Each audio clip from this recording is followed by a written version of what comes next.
No voting. This is just to provide, Okay. staff will take direction from the board, and then if there's something that comes up, we'll bring it back to another meeting. So this is really a Just a study. study session, I guess. Okay.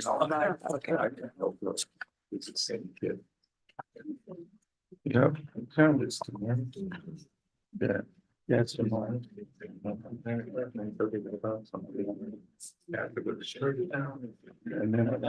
our microphone should be And live. here's Anna. And here's Anna, right on.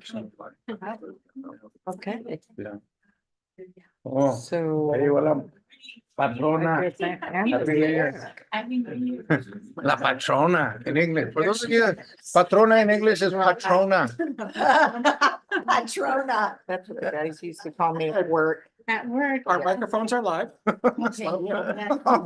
So be nice. Oh, you want to see it in a Do you want different to start off language? with mine? I thought you wanted me to say it Is that me? different. Yeah, thank you. We've got time. We got a minute to spare. Yeah, you got a so minute. okay. I guess. Read. Testing 1, 2, 3.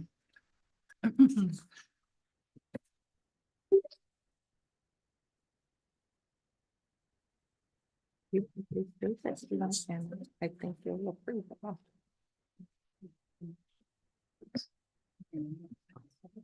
Release is running 15 minutes late. Ed Smith was out and Ariana is out. Oh, okay, so we want to. Two absent and one coming 15 minutes. Okay.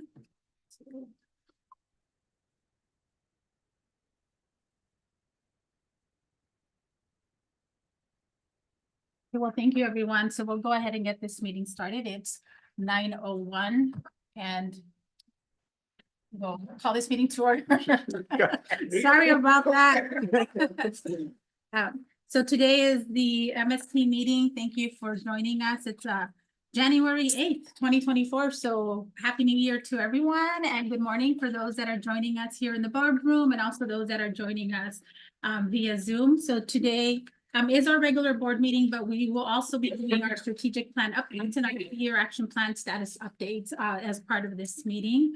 And so just a couple of reminders during today's public participation. The public does have several options to participate. So you can join us here in person in the board conference room. You can also join us via Zoom. The meeting ID is located on the agenda. And it is the same for every meeting, which is 845-0083-6234 with the passcode 6522252. You can also join us via telephone at 1-669-900-6833. And again, this is located in the meeting agenda for those that have their agenda packet. Also, just a couple of under the public comments. Again, you can also send us via email if you like your comments to be read. Those will due on January 5th by 3 p.m. And just as a reminder to our public, as we continue to just deal with disruptions in different scenarios in different areas, MST is committed to civility and is mindful of its responsibility to protect the work environment.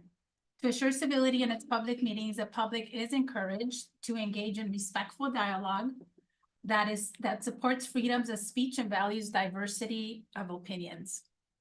Failure to engage in respectful dialogue will forfeit the speaker's right to participate in public comments. So just want to make sure as we move through, public participation is really important and comments are really important, but we just want to make sure that it's done in a respectful and civil manner. Okay, so with that, again, I did call this meeting to order already. And at this point, if we can get roll call, please, Jeanette. Okay, City of Carmel by the Sea. Here. City of Delray Oaks. Here. City of Gonzales. Here. City of Greenfield. Sick and alternate not available. City of King. Present. City of Marina. Here. City of Monterey. Sick and alternate not available. City of Pacific Grove. Here. City of Sand City. Here. City of Salinas. We're all here. City of Seaside. Here. City of Soledad. Here. County of Monterey. Running 15 minutes late, we'll be here shortly. Thank you. You have a quorum. Perfect. Thank you. So at this time, we'll, if you can please join me in standing for the Pledge of Allegiance. And if I can ask Director Pacheco, if you can lead us in the pledge, please. Please join me. I pledge allegiance to the flag Of the United States of America and to the republic for which it stands, one nation, under God, indivisible, with liberty and justice for all.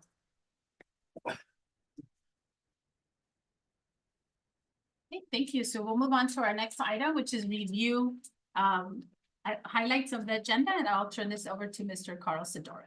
Thank you, Board Chair. As is customary for our January meetings, this is a short agenda on business items, and then we secure an hour or so available to you all for what we call a strategic planning workshop, where your board will have the ability to talk with staff about their updates that have been provided to you already.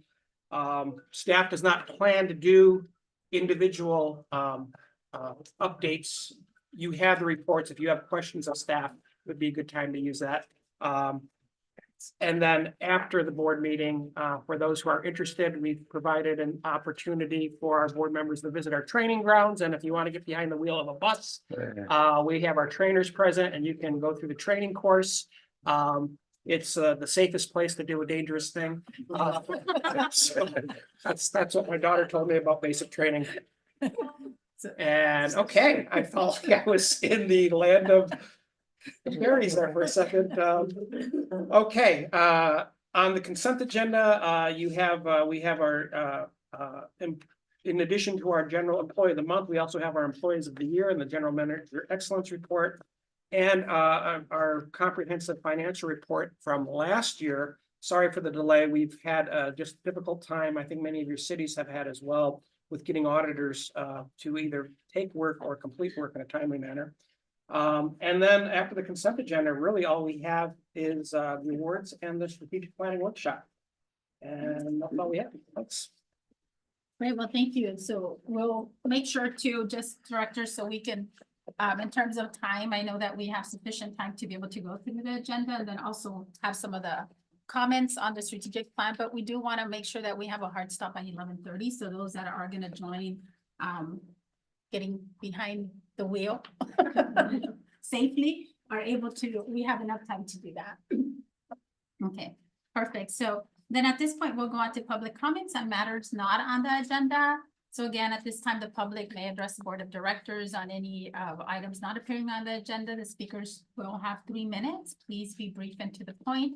And again, just as part of our encouragement for the public is to engage in respectful dialogue that supports the freedom of speech and values diversity of opinion. Just again, to reiterate, failure to engage in respectful dialogue will result in speakers being muted or required to leave. So as a reminder, if you are on Zoom, please use the raise hand feature at the bottom of your screen so we can recognize you and you can be unmuted. So at this time, let me see if there's any members of the public that are joining us here in our boardroom that would like to make some public comments. Okay, seeing none, then I will take it to those that are joining us via Zoom. If there's any members of the public joining us via Zoom that'd like to make a public comment on matters not on the agenda. Okay, seeing none, then I will close the public comment period and we will move on then to our consent agenda. So for today, we do have 3 items on the consent agenda. So just as a reminder, any directors wish to pull any items from the consent calendar for discussion or comment? Okay. Just quickly, I have a question about 3-4, please. Okay, 3-4. Any members, let me go to the public first. Any members of the public wish to pull an item from the consent calendar for consent, for discussion or comment? Okay, seeing none, then at this time, do we want to move, go ahead? I want to entertain his question first and then take it out of the consent agenda as a whole. Okay, perfect. Okay, Director Barrera. Yes, thank you. Mr. Sedor, well, congratulations that Ms. Jessica is being McKillop? reappointed. Yep. Excuse me? McKillop? Yes, McKillop, thank you. Ms. Jessica McKillop. But what's concerning to me on your report, it says there are currently 6 vacancies That's a lot of vacancies there. What is it that we can do as a board to support this? Is our advisor Christie, who staffs this available, Norm? She's not. You know, it is it's a challenge to find all volunteers for these types of advisory committees. I think all of our cities have that. We are working with our state association for legislation that would allow these meetings to be conducted remotely. That is some legislation that has currently been put forward, and we are monitoring that. I'm not certain that this board has taken an official support position on that yet. I think we have it listed as a watch position on our agenda. That is really, I think, is making it easier for people to attend these meetings, and I think through the video conferencing that can do that. So that's the information I have. What I can do though is Christy Sagabo, who is the staff person who manages this committee for staff, can report back and provide more information at a later meeting. Well, thank you for that. And I think because it is a critical committee, I mean, this is very important. I'm just concerned, will we have any issues later on as that are the people that we serve can question it, hey, well, you guys don't even have any committee members, so how do you run business? Right. If you look at on page 20, the folks that we do have seated on the committee, we do have a broad cross section of seniors, healthcare advocates, persons with visual disabilities, and other veterans and other disabilities represented. So we do have, even though we do not have a full complement, those that we have represent a broad interest of MST constituents who utilize our services. So I would say that even without the full committee fully staffed, those that we do have staffed do represent a good level of interest of those who depend on our services. Thank you. Thank you, Director Brewer. And can I just do a follow-up to that really quick, Carl, as well? Thank you for bringing that up. I know I had noted that as well with the youth component. I know that there is also a segment that is youth related, but I think for me, what I saw in going through all of the agencies, which is really great, but also how do we get community members? And I know there's a lot of challenges to that, but also the community members do bring a different perspective other than agency folks, right? Because they are the ones that are utilizing the bus service or have the challenges to be able to provide a little bit more context. So I would like to also further kind of have a discussion on what can we do to be able to engage more of those sectors that are missing, and how can we get some community members if possible on that board. I think your board are ideally situated in your own communities to know who those folks that are interested and capable of participating in a meaningful way on these types of committees, and recommend those people to us. Periodically, we'll put notices in the board packet, and I'll make sure that we underline that, punch it up a little bit so that your board knows when we're seeking these things, these types of, and I think it really goes to your board and your contacts in the community. I believe that you have better contacts in your individual communities even than we do. So that would be certainly helpful. With regard to the youth, I'm pretty certain, and Norm, correct me if I'm wrong, I think we recently adopted the bylaw changes to allow some high school students Yeah, I believe. participate, but I believe where we the did, virtual attendance becomes key, because getting them out of school to attend these meetings or away from other extracurricular activities in the evenings. It's this ability to conference in. We did recognize a need to have more a way to just attract that youth point of view. But we've been unable to actually get anyone to show up to the meetings just because of the way the Brown Act works right now. So I know They're the ones that ride the bus most often, especially in our communities, right? And Exactly, Yeah, exactly. that's right. But I think we'll work, because I know, I mean, we'll look at that, so thank you for saying that, and I'm glad that it's a change in the bylaws, because we do have youth councils in Both of us. various, communities that we can Mhm. seek nominations for. I Yeah. know it's difficult, but it's good that there is a change on that, so we can look. And there's a self-interest at MST's heart for this, because we think that exposing young people to public transit management and administration, when they go to college and come back and be interested in coming back and actually working for us. So there's that aspect of it too. We try to be altruistic, but there's also, there is something in it for us to attract youth and be participative. When will we know about the video conferencing? How long until we can? I'm looking for Michelle. We just talked about it with our lobbyists on Friday. So it would be in this session, so I would say by the end of this session of the legislature, so end of summer would be when we'd know whether this bill made it through. I know it's going to committee on, I believe, Wednesday. And I know they're looking at some amendments. I'm not sure what those amendments are. Given the level of interest expressed today, we'll be paying more attention to this issue and make certain that when we have our updates from our state advocates, that they provide the board or its committees information on that. And if I, through the chair, offer, so on the youth component of it, it might be more beneficial for us to develop a system where it is all youth-based that provide recommendations, or the appointee would come from that, so we wouldn't have a Brown Act issue on the youth side, where it could be more of an advisory committee. And looking from different districts around the community, which could be all virtual. And let them provide a report or recommendations through the advisory committee. The one we're speaking of, I forgot the name, I'm sorry. Right. But then we don't have to worry about it on that side.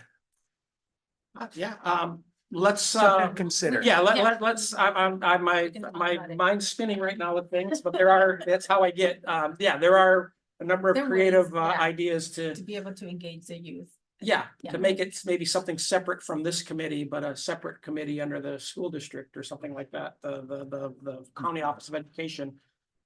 Providing advice to us. Anyway, we'll leave it at that and come We'll back. Look at that, okay, yeah, so we have one and then two here, and then we'll go, we'll go to. I know we get Yeah. it going, but what do they meet? What do they meet? Once a month or morning, afternoon, you know? It's usually in the morning, and I think it's, I don't think it's monthly, quarterly, Yeah. quarterly, Monthly I'm just one. curious. quarterly. Yeah, Yeah, thank you, it's thank you for still, clarifying that. yeah, it's still, I think that's what the challenges are Yeah. for some participation too. it is. And Yeah. a lot of these people serve on different boards, just similar to what you guys have. Yeah, They exactly. serve on different committees and different boards. Yeah, just real quick, I think reaching out to community colleges and like the Access Resource Center where we have disability students, I think we could find some, maybe not youth, but young people who would be interested in serving.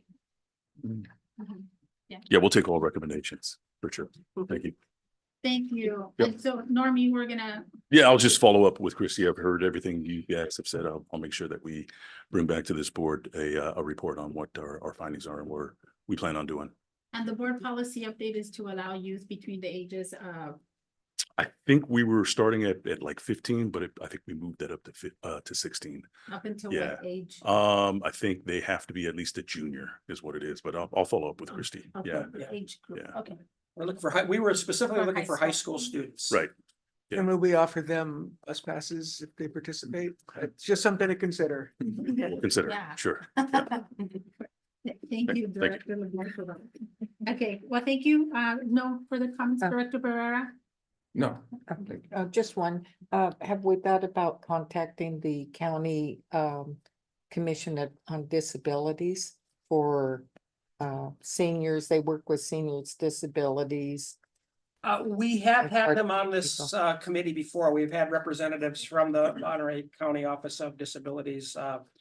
It was Alma Almanza a long time ago, and Yeah. then we've had various people come and go. Why there's no one on right now, I don't know, but maybe we just- yeah, we have had them represented in the past. Thank you for that. suggestion. Okay, so if no further comments, then I will entertain a motion to approve approve. consent agenda. Second. Okay, so we have a motion on the floor, a first and a second. Jeanette, did you get that? It was Director Barrera and then Director Emilio as a second. Okay. All in favor, say aye. Aye. Any opposed? Okay, any abstentions? Okay, motion carries unanimously. But thank you. We'll move on then to our next item. And that's item 4, recognitions and special presentations. And we do have two of them. Well, we have two under item 4-2 and 4-3, which were presentations from last time that we couldn't have here in November. So I'm glad that we're having those now.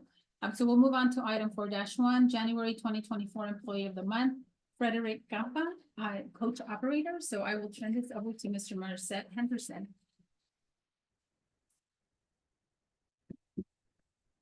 Thank you. Good morning, board.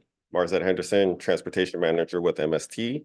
And it's my pleasure to announce Coach Operator Frederick Campa as January 2024 Employee of the Month. Operator Campa came to us here at MST after nearly 6 years at MV. He joined us in June 2023 and became a full operator in August 2023. We commend him for being a professional, safe, and reliable coach operator since he has joined us. In November 2023, while en route from CJW to Northridge, he reported what appeared to be a firearm lying in the street, prompting swift action from the comm center and subsequent police intervention. This was a heavily trafficked and very major street in Salinas. By his actions, he removed this weapon from the street that could have been easily picked up by unfortunate hands. So Frederick's adherence to safety protocols and exemplifies the importance of his vigilant observation and reporting, and making him a commendable role model for MST. Please join me in extending thanks and congratulations to Operator Campa for this well-deserved recognition. I believe he's online. If you're online, please unmute yourself. Maybe. Yeah. No, yeah. Well, I did speak with him this morning and he wanted me to express his gratitude and appreciation for this recognition. If he's not able to join us, I will share that with you. Yeah, thank you so much. So it doesn't look like he's able to join us, but please extend our congratulations also as the MST board. Just, for his precaution and safety and diligence. Bravery for sure. And bravery, yeah, exactly. I think most of us, it's we're always busy, right? So you see things on the road and sometimes you just kind of move on. So to be able to have that keen sense of really looking at the surroundings and not just within the bus, but also within the community is really commendable. So please extend our gratitude to him. We'll do. Thank you.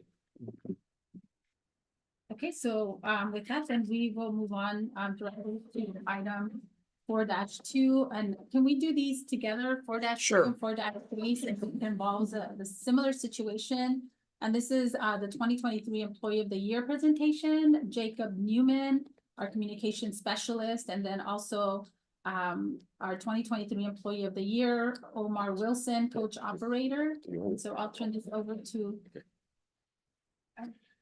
You keep it with Marcet? Yeah, Marcet, I'm okay. here. It's me again. Jacob, so I'm pleased to announce Communication Assistant Specialist Jacob Newman, who is with us, I see, and Coach Operator Omar Wilson for being selected as this 2023's Employee of the Year. Jacob started with us in 2015. He started with us as a USP utility service person.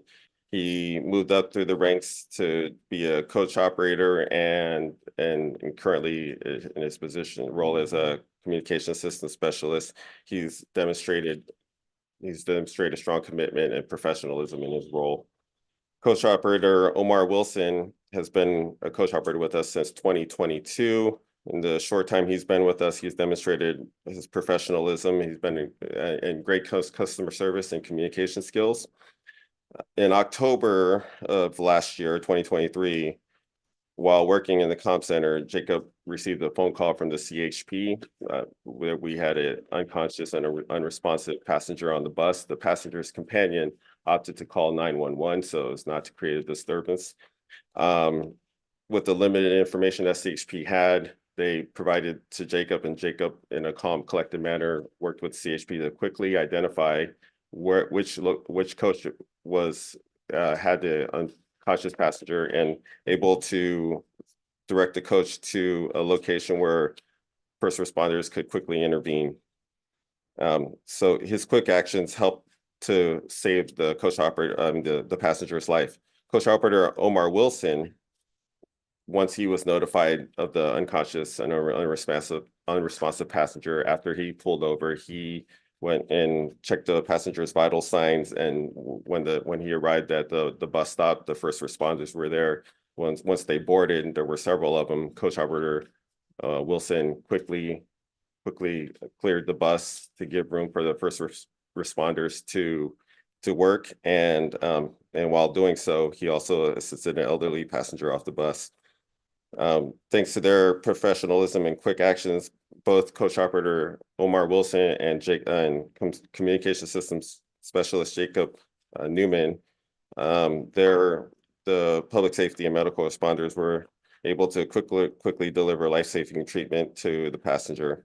Please join me in congratulating Jacob and Omar for their outstanding dedication and teamwork, and which exemplifies the values and commitment to MST employees. Thank you, Marcia. Very well said. So I know that we have Jacob, and it looks like Omar is also joining us. So Jacob, can we start with you? Do you want to mute yourself and just share, if you want to share a couple of words? Sure. Can you guys hear me? Yes, we can. Perfect. So as Marzette said, I started the MST in 2015, and I'd like to say MST has given me a lot of opportunities. I was able to work my way up from cleaning buses, driving buses. Now I kind of help guide them. MST centers offer me a lot of opportunities, including working in the EOC with this, dealing with events like this. I'm just really glad that I've been able to be placed in the position that I am today. So thank you, everyone. Thank you. Thank you. Great job, Jacob. Yeah. And we have Omar as well. Omar, would you like to unmute yourself and share a few words? Can you guys hear me okay? Yes. Well, I'm Omar, and honestly, I've only been on the staff for coming up 2 years this month. And I mean, honestly, I'm just grateful to be here and looking forward to the future. Well, thank you so much. So I just want to say on behalf of the board, thank you both. As Marzette said, just your reaction to this emergency medical response to be able to save a life, that's not to be taken lightly. So thank you for that bravery, and thank you for that quick action, and also to keep the rest of the patients and the rest of the riders calm and collective is really, really amazing. So most of us, kind of would freak out in those moments, but thank you for just maintaining your calmness and making sure that we were able to save a life. So thank you both. We commend you for your actions and your quick response. So at this point, I'll just open it up to any of directors if you want to share. Yeah, Madam Chair. Words. Yeah, I want to say congratulations, and to Mr. Sidoric as well. It seems like every time one of your subordinates comes before this board, they always speak highly of MST. I mean, the team effort, that's to be commended. But I'm just curious, this is a big deal to be Employee of the Year. Mr. Henderson, what's the criteria? Okay, so I'm one of your employees, so who selects me as Employee of the Year? Or Board Member of the Year? How do you go about doing that? Kelly Halkan, our director, she has more insight into that. Do you have Board of the Year in there? Kelly Halkin, Director of Human Resources and Risk. So under Human Resources, I also have employee recognition as part of what we do in HR, the employee recognition programs. And one of the things that we do is we take all the Employee of the Years and it's selected by vote within the executive leadership team. So that's made up of Carl, myself, Lisa, Michelle, Michael, and Norm. And so what I do is I take all the Employee of the Years for the whole year and I put a little synopsis of what they did. We get 2 votes. Carl's is a weighted vote, but most times than not, like, he does, you know, he might be a tie vote tiebreaker. But this year was pretty easy to make the decision. So I think we were all on board and it was a unanimous decision. So, and we just had, you know, we mentioned, you mentioned me, and I appreciate the kind words, Tony, but, I don't train these folks personally, right? I do think I help set a culture here, but, Kelly and her team of trainers and Marzette and his team of supervisors under Norm's direction, you know, we do the training. And then out in the field, there's reinforcement daily of what we train coming from the supervisory team. And it's just our great team of folks who make this all happen.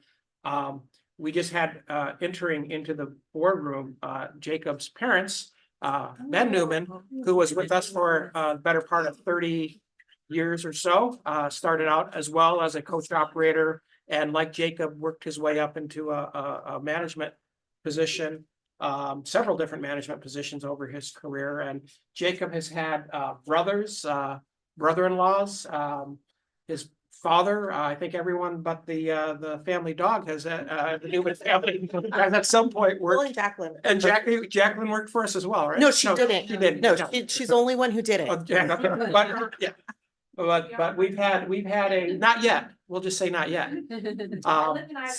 So, you know, you have that long family history, or you have Omar, who's just, as you heard, just came with us every 2 years. So it's a, and what you heard earlier for the employee of the month, I think we have an outstanding team that focuses on safety and focuses on, you know, seeing something, saying something, doing something, in support of each other. So thank you for that, but it's really it really goes to the team. If I may. Yeah. Yeah, Norm, Tubuki, Chief Operating Officer. I have going on 8 years. Let me think about it. Seven years, going on 7 years working here at MST. When I first started, I had a chance to meet Jacob and he has a twin brother, but they don't look alike. But yeah, right.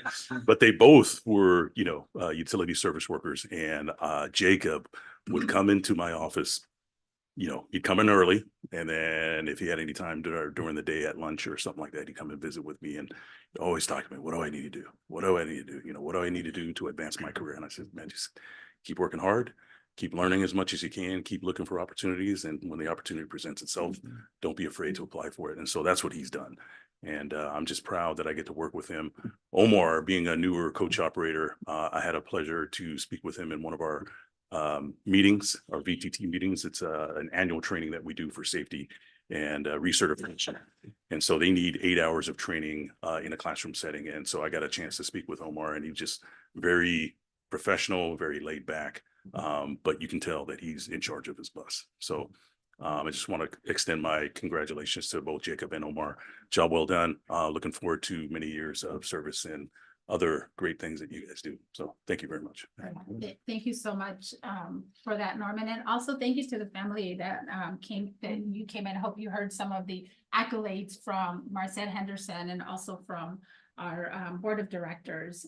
Just, you know, congratulations again. And thank you, because a lot of what we see also as adulthood, right, reflects on the families and the values of the families that are set. So, and that foundation. So thank you to the family as well. And just a final note, both Omar and Jacob will be featured in a ad in the weekly, thanking them and promoting them as employees of the year for MST. And that will also feature all of the employees of the month for that year as well, from whom the employees of the year are selected from. And how does someone become an employee of the month? Their supervisors nominate them, their coworkers nominate them, their customers nominate them. We get the information from all sources, and then our executive leadership team will select one that comes to your board. And then at the end of the year, we pick one from all of those. Is there a way to move? Is there a white envelope? There is a white envelope for the there is an envelope. Yes, there is. and there's a plaque and there's a pin. Unfortunately, you're not able to see all that this time because we haven't figured out how to do that remotely. I know.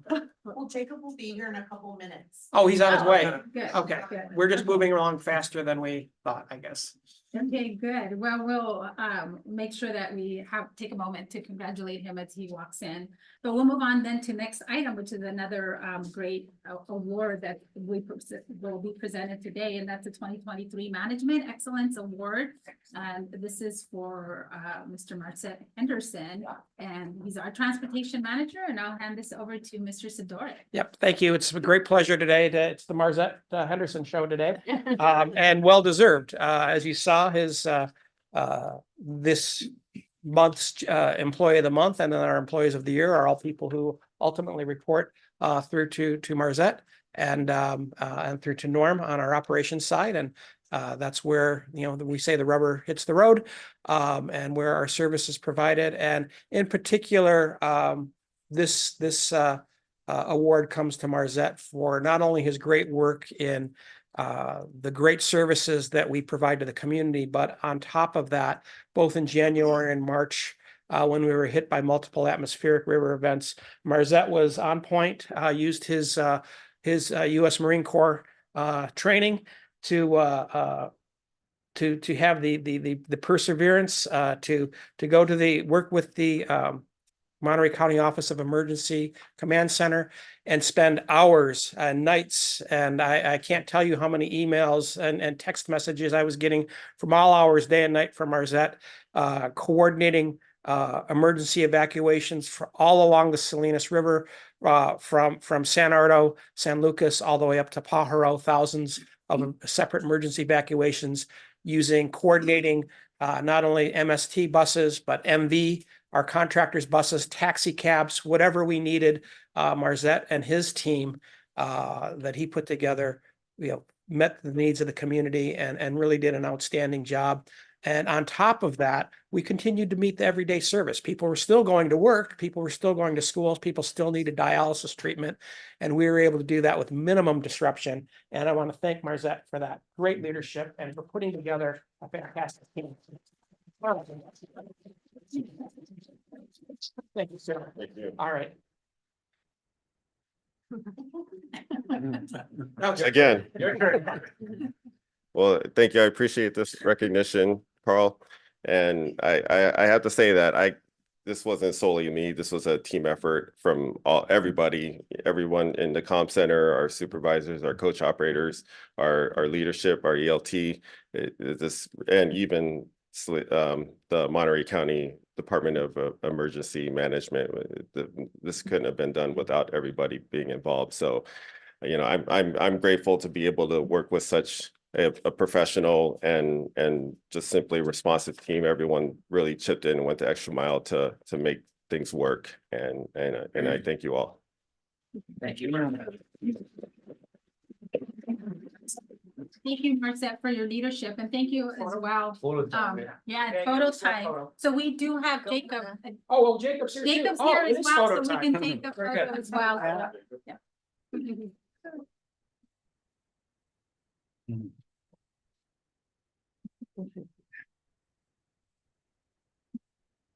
Okay, there's that. No brainer, he should stop. Employee of the after hearing what transpired. Thank you very much. I mean, I was like, that's. Okay. So do you want to hold? Yes, sir. Oh, sure. Okay. Okay. There we go. Yeah. Okay.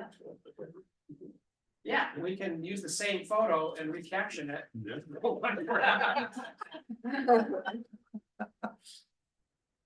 There we go. Thanks. Okay. Get in there a little bit more. All right. Okay. Okay.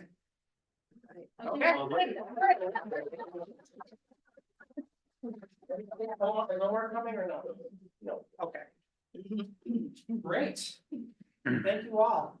Thank you.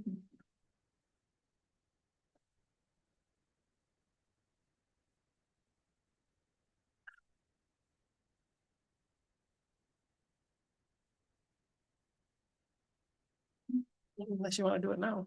We're under presentations. We missed it last month. So, I'm gonna just pause for a little moment and do a presentation of a pin. I know we had this last to do it last time, but Director Emilio wasn't here. So as Director Emilio is here and as we're doing the presentations, we do want to present him with his, if I can open this.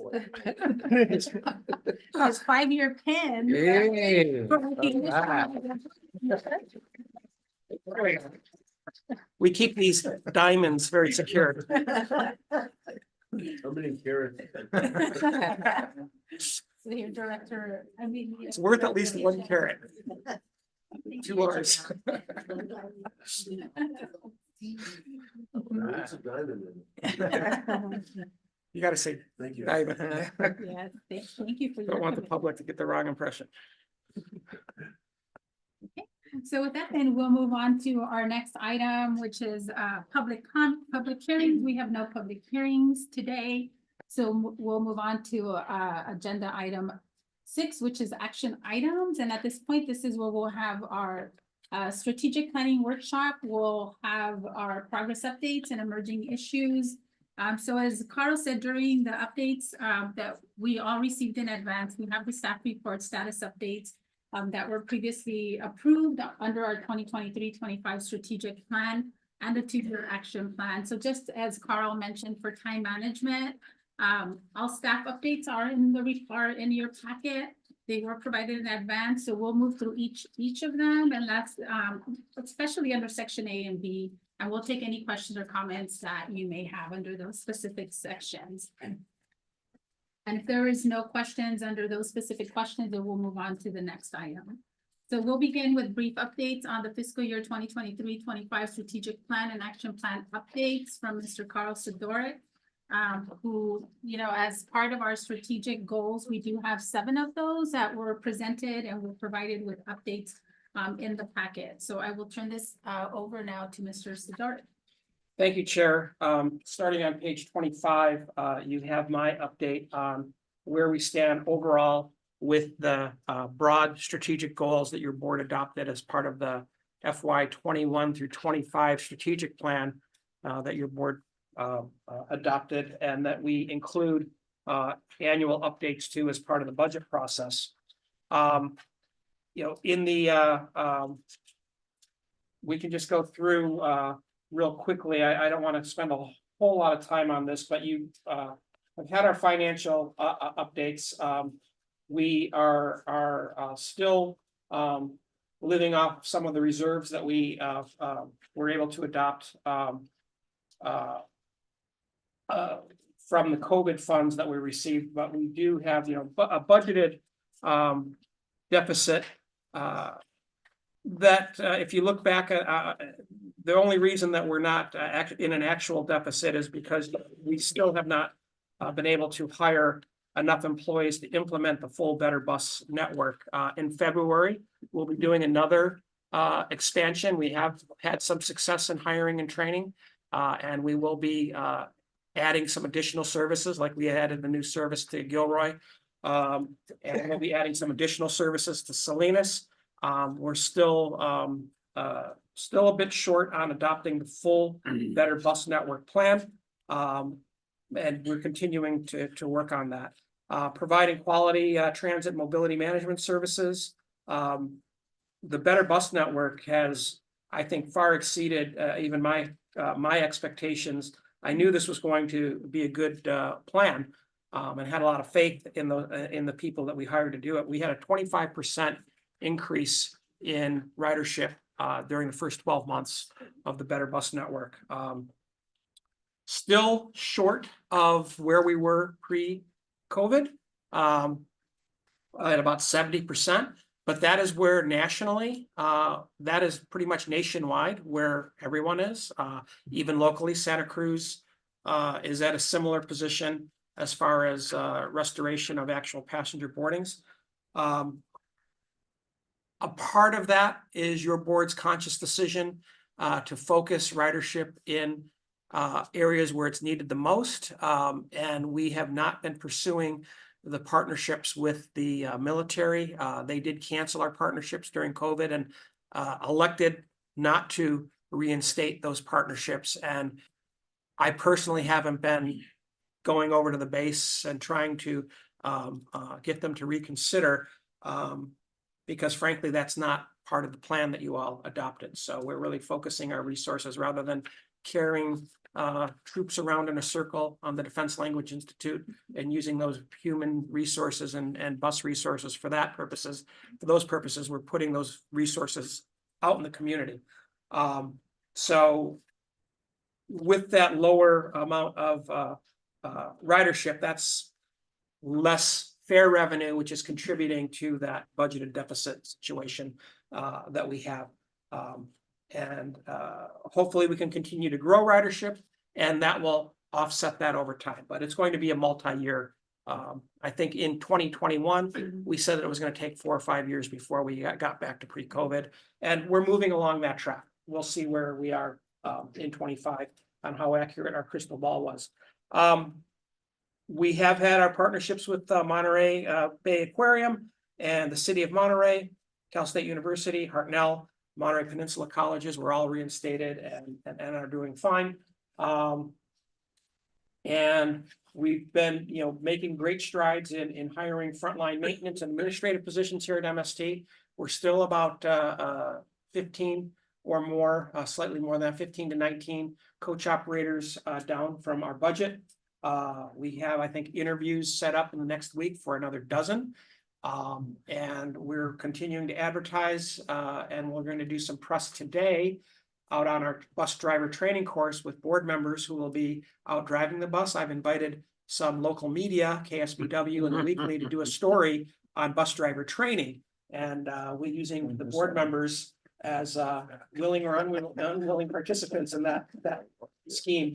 Next, board protocols, again, having. Is there this lunch? There is lunch. Okay, There there is you go. lunch. I'll be there. You like your McNuggets with honey or honey mustard or ketchup? Okay, your board adopted a new monthly reporting system. We've adopted some new policies. We conduct these annual workshops. That's all part of the policy best practices. Not all boards do this. I'm glad that your board takes the time to go through this activity. I think it's worthwhile. Educating the public, we're fully implementing our new brand identity and values in all of our content media. Our pending annual report that will be issued later this month for the last fiscal year also continues that trend, talking about people, planet, and performance. And we've done a lot of work promoting our new services in the community. I think that's helped with the success of the Better Bus Network. Promoting our values. I think you see that every month here with our Employee of the Months, and I think it was demonstrated here today. We talk about safety, friendliness, dependability, diversity, and achievement. Those are our values that we've adopted here, and the culture that we have here at MST. And I think you see that in a lot of ways. And I think our last customer survey that your board saw, so over 90% of our passengers rated our bus driver as safety as good or excellent. They rated our friendliness, again, very high numbers, and overall service well in the 80% level, much higher than our nationwide peers. So we seem to be doing well there. Then as far as the implementing practices that encourage environmental sustainability and resource conservation, that's really been the focus of our zero emission bus program. We still have been unsuccessful in getting any competitive state or federal funding. It's been very, very difficult for us to just get those money. There's probably 10 times or more requests for funding in this program at a national level and at a state level than funding available. So it's a little bit like planning by lottery. You're very lucky if you can get it, and we just haven't pushed one of those grants through yet. So we're dependent on formula funds. We did, though, through some creativity, stitched together, I think, 10 different funding sources, and your board approved a procurement of 12 zero-emission buses. The marketplace, though, is such, it's going to take 18 months to 2 years for those buses to actually be delivered to us. So the order's in place. That was one of the last things we did before we shut the doors for the holidays. We needed to get our order in order to maintain that 18 to 24-month spot on the assembly line. We did get that through, and needed to thank the Air District for that, and any number of our various funding partners for helping us out with all those various funding sources. So Carl, Yeah. just on that note, that won't be delivered until, we won't have the buses, actual buses here until 2025. Correct. Based on the Yeah. report. Yep.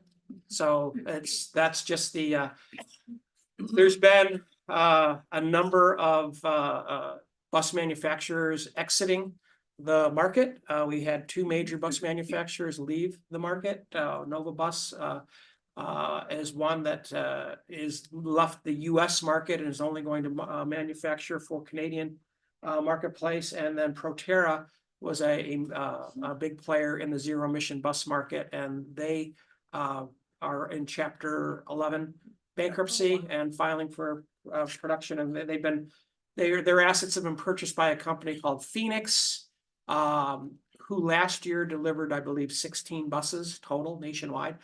So I'm not certain that Phoenix is really geared up to replace Proterra in the marketplace. So there's some issues in the zero emission bus manufacturing market. There are basically 2 manufacturers at this time: Gillig, who we primarily deal with here in California, and New Flyer out of Alabama.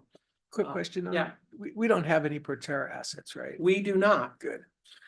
We were lobbied heavily for that, but than we fortunately we did not. Then in the last item, industry leadership status, our more recent programs into the contactless payment system has been adopted, is being adopted nationwide, and people are purchasing off the contracts that MST helped the state put together when we were the demonstration of the contactless payments. And we were the first transit operator in the country, in a small urban area under 1 million, to offer contactless payment. We're the first transit operator that we know of in the world to allow someone to attach their government issued ID online for senior status or veteran status to use it, get a 50% discount with that contactless payment method. I was actually on a conference call, and the head of transport for London commented that he didn't think we would ever see a discount eligible program with a contactless card. And it gave me great pleasure to say, well, you just need to come to Monterey. I don't know what they're doing in London. We're doing it in Monterey. And he had a bit of a sour look on his face on the conference call. And Director. I know it's just an update, but this one I want to make a comment. I've been using our circulator, which the contactless is awesome. right. Except when I get on, I always go for the cash box. Oh, And the contacts yes. on the side. Little thing, but to know where it was exactly at would be nice. And then as we go forward, we really need to look into our transit app, and that's the best provider. There are some unique features where the passenger interacts with the app on their experience, but it gets confusing on where you access it at and when things pop up. So Okay. it's not as seamless as it could be, but I did find those components. I would like to use them more if they're more user-friendly. Okay, good notes. And Lisa's been handling the dealings with the transit app folks. And we have a long-term the fare boxes on board our buses are old enough to vote. Not quite old enough to rent a car, But they're pretty old and we're kicking around, at some point in the future, it's a $7 to $8 million investment to replace the fare boxes so that we can collect dollars, nickels, quarters, and dimes. And staff is looking heavily at, do we stop collecting cash on board the bus? But how do we do that in a way that is inclusive to folks who don't necessarily have a credit card or debit card? So that is something that we're focused on as one of our action plan items for the coming year is to, we think there's great financial benefit to us in not spending $6 or $8 million on cash boxes on board the buses, but we have to find something that works for the general public. There have been a few agencies, we're not a leader in this area. There have been a few agencies, one down in Anaheim, one in Dayton that I'm aware of, who've stopped collecting cash on board the bus completely.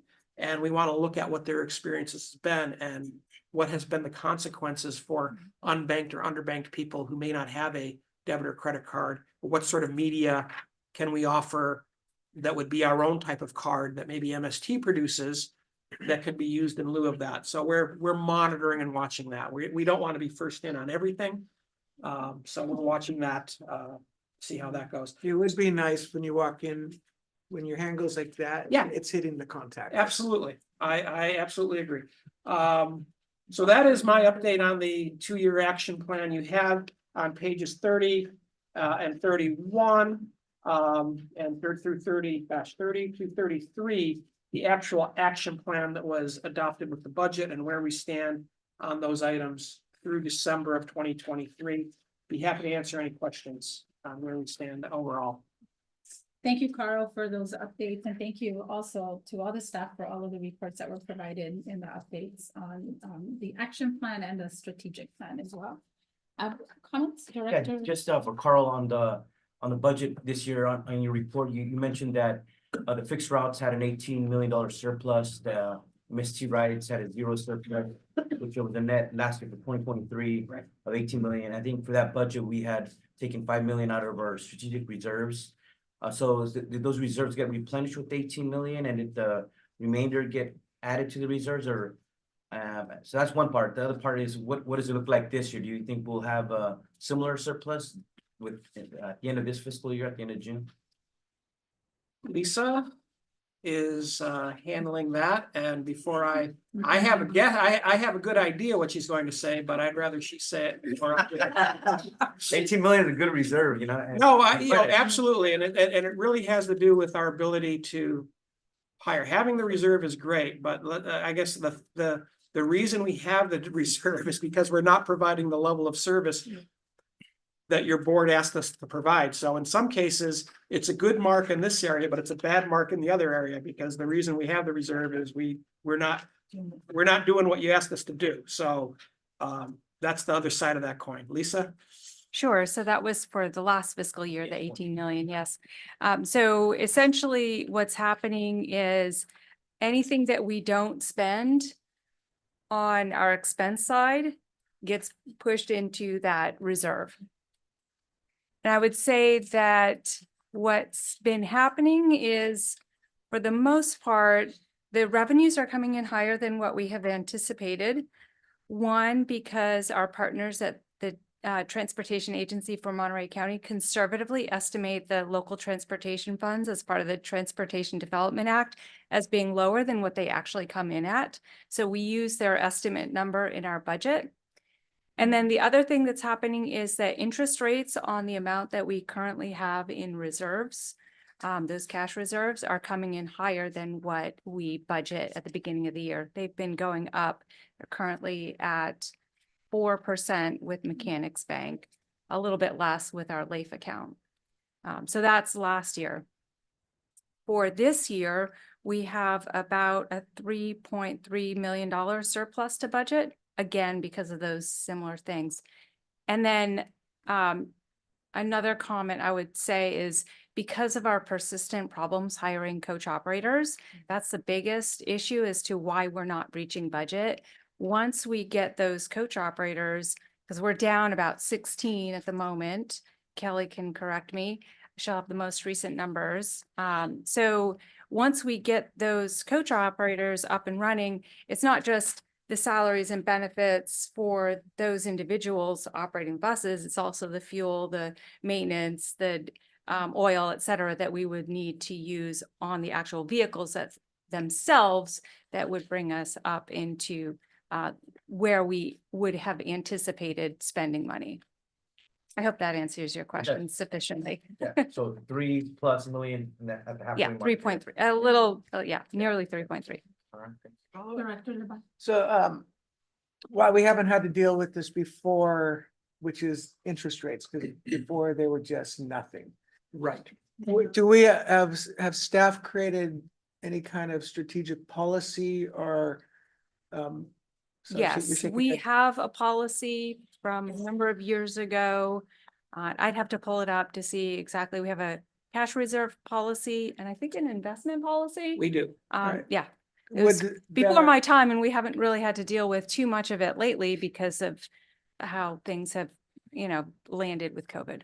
So while it only may be short term for the next few years, it probably would behoove us to look at a strategic investment policy where we can maximize the interest rates that are available now. I know you're already doing a great job, but I'm sure that the most conservative mechanics in LAIF are just probably basic checking, our savings. Yeah, interest we have a rates. money market account with mechanics and then the LAIF account is the local agency investment fund through the state. And of course, yes, they are very safe. It tends to be that governmental entities play it safe when it comes Oh, to yes. their investments. And, No, and no, I I and I agree. believe our policy allows us to take on a little more risk, but it limits the types of investments that we can make. What we'll do is go back and review it as staff and come back to the board if we there are have any any changes, if there are any suggestions for changes, but we did a number of years back because we only used to allow LAIF and money market accounts as what we were allowed to do. And then some years ago, we did open up the types of investments we were allowed to make. We don't generally, as Lisa said, we don't get too aggressive with that because what goes up comes down, and we don't want to be stuck on holding the wrong end of that. So No, and I agree. And I don't want to see us get into risky investments, but on a month-to-month basis, like with CD rates or money markets, if we, 1 month later, it could be another interest point. And so if we have flexibility in our timeframes to be able to move quickly within safe environments, but catching any increases and then locking in increases if we start to think it's going to go down. It's just right now, the amount of money we have in reserves, it's significant. Yeah, thank you, Director LeBar, for that. So I have a quick question, just as a follow-up to that, Lisa, because we have that, one is the policy on our reserves after we hit a certain percentage amount, right? Where does that go to? And also within that reserve account, especially given the cost of the zero emission buses and given the time frame that those are gonna, that we'll be able to even secure those, and given the clean transit rule deadlines, I mean, can we look at some of those interest rates that we get and some of that funding to be able to come back and say how much are we getting from that, and can we utilize that for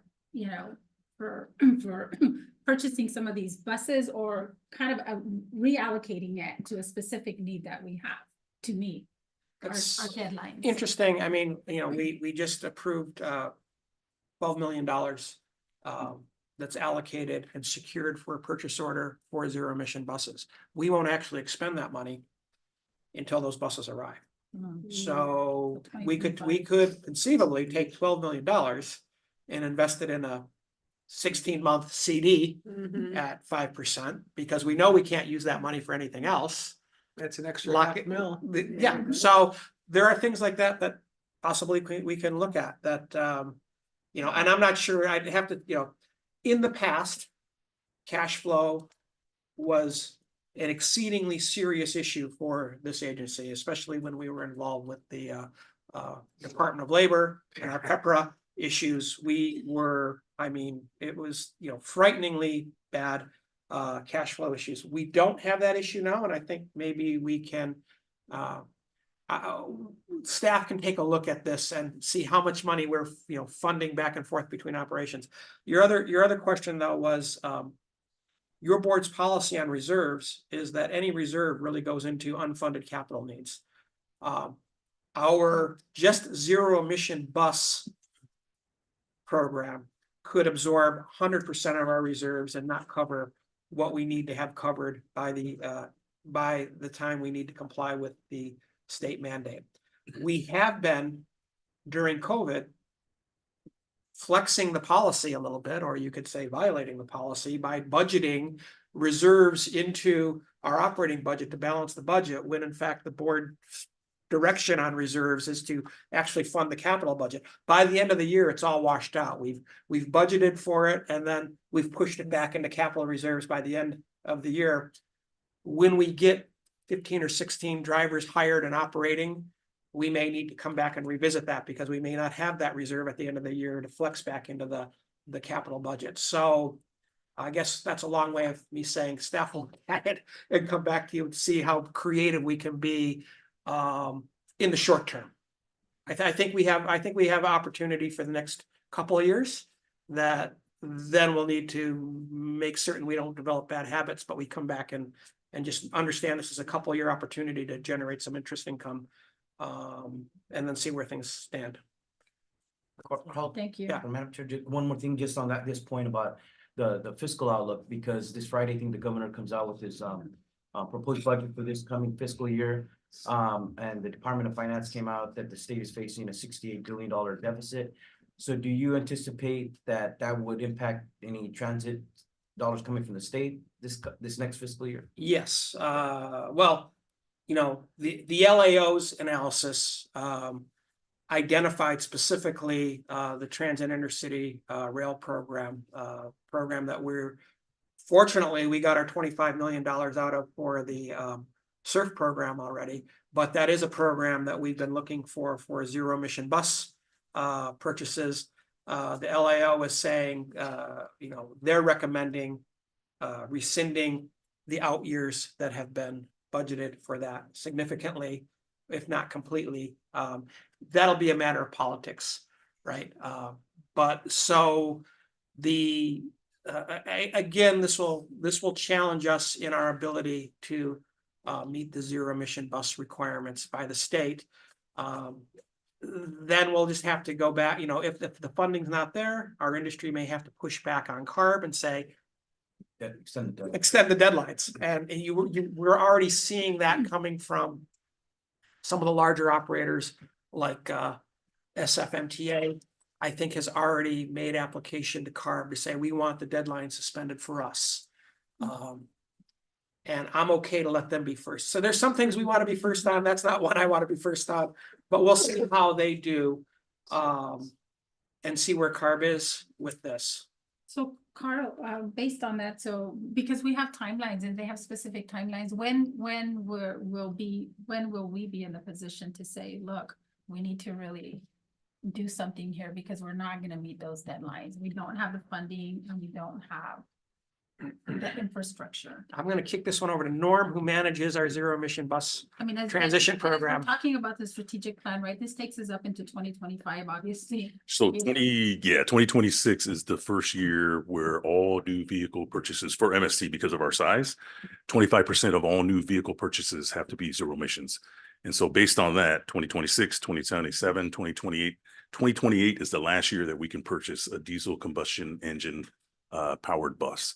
So beginning in 2029, 100% of all of our purchases have to be zero emissions. And so the goal, what the state is trying to do is the last year is 2028 for us to purchase any diesel combustion engine buses. And then by 2040, their vision, right, it's 12-year bus. Their vision is that all transit agencies will be 100% zero emission buses. Because the uncertainty of the funding, we have to kind of play it by ear. So right now we've got 12 buses that we purchased. Those buses will be coming and operational in 2025, and then somewhere in 2026 they'll be operational. So in the meantime, I'm working with staff to see what funding is available so that we can continue purchasing more buses to meet that mandate. So we've got really beginning in 2026, we got 2 years to say whether or not we can purchase everything. And honestly, I don't know. I'm not confident that we're going to be able to do that, replace every single bus with the zero emission bus.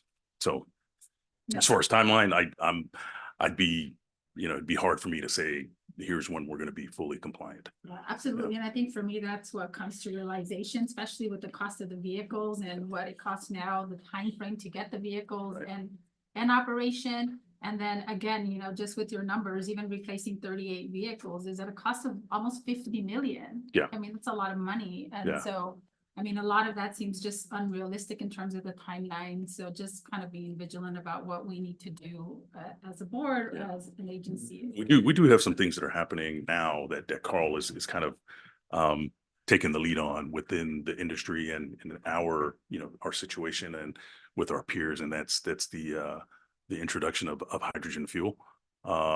So that's happening, and I don't want to spend too much time on that. Yeah. But there's like some other stuff that are happening that's affecting other agencies, other industries within our area that we hope that we can kind of consort with, so that we can increase purchasing power on both the equipment and the fuel side.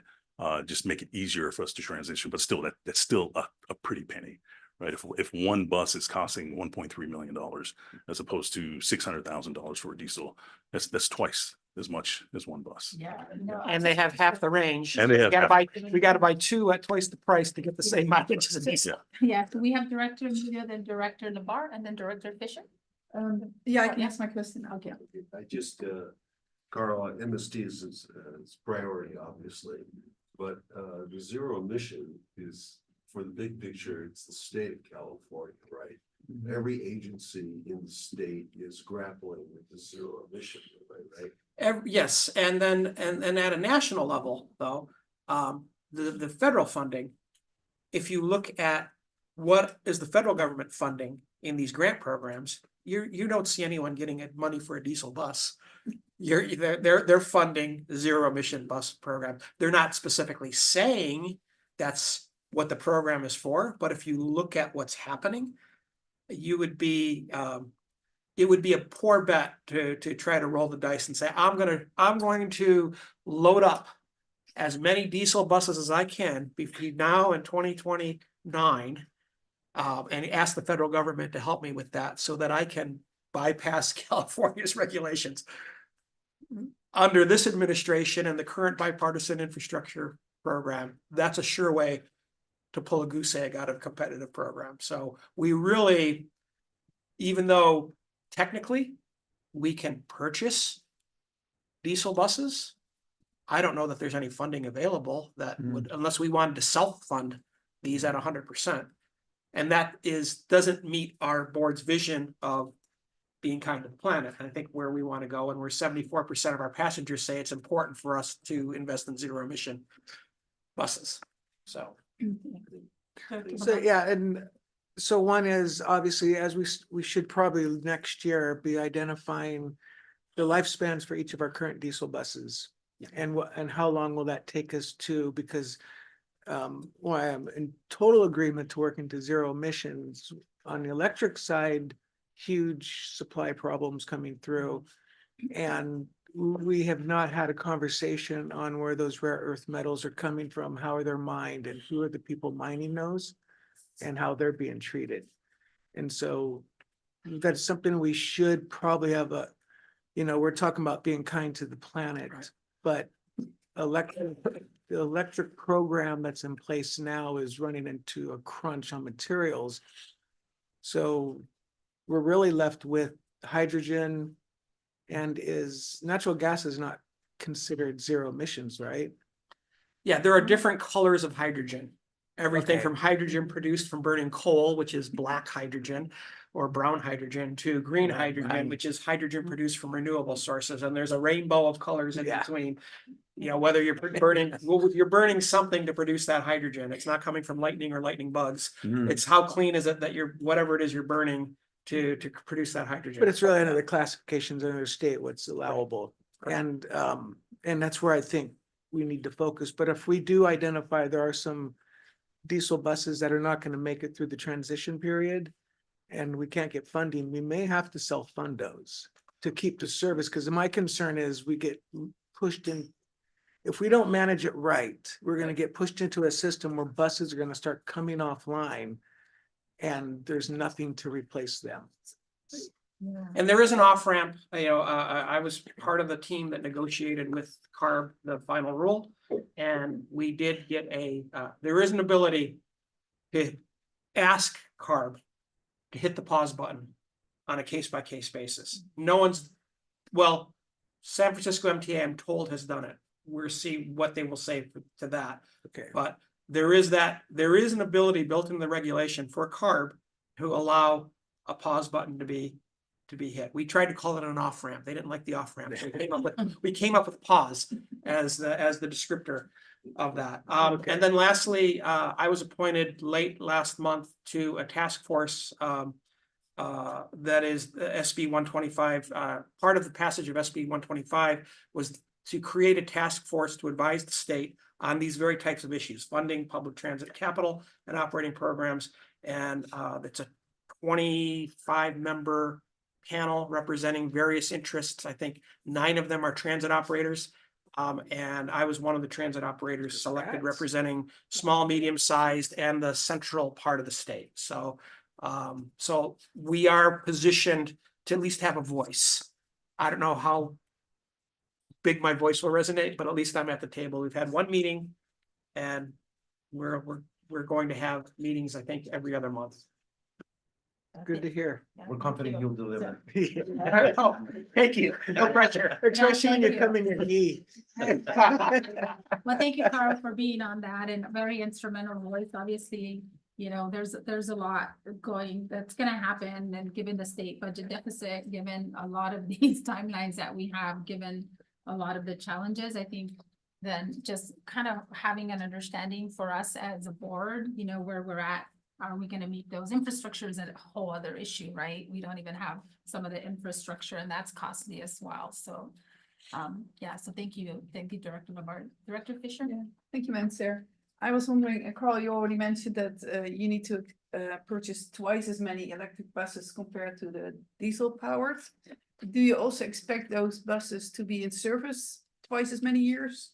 Because they're only used being half the time?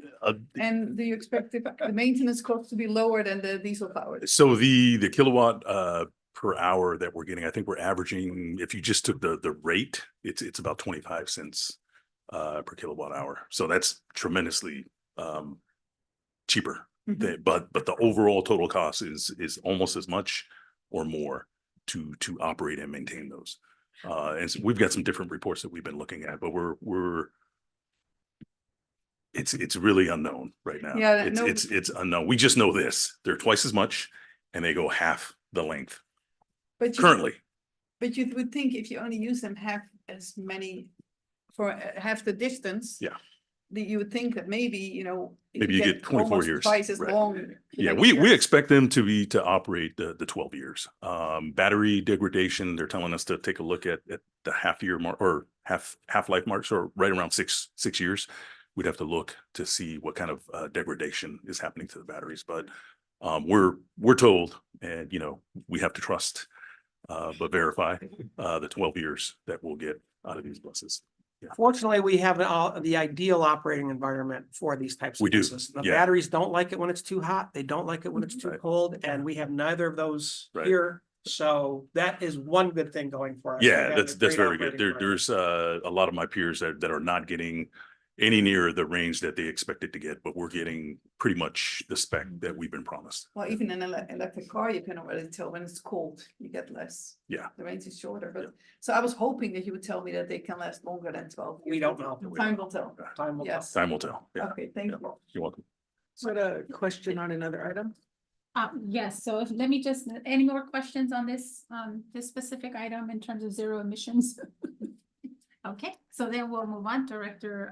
So this under Planet 4, this is the autonomous vehicle, and one is thank you for continuing to keep this on your staff's mind and looking into it, because I do believe, I know I've said this to you before, but autonomous vehicles, when we finally get to implementation, I do believe the natural home is under public transit. And then that becomes the first and last mile solutions.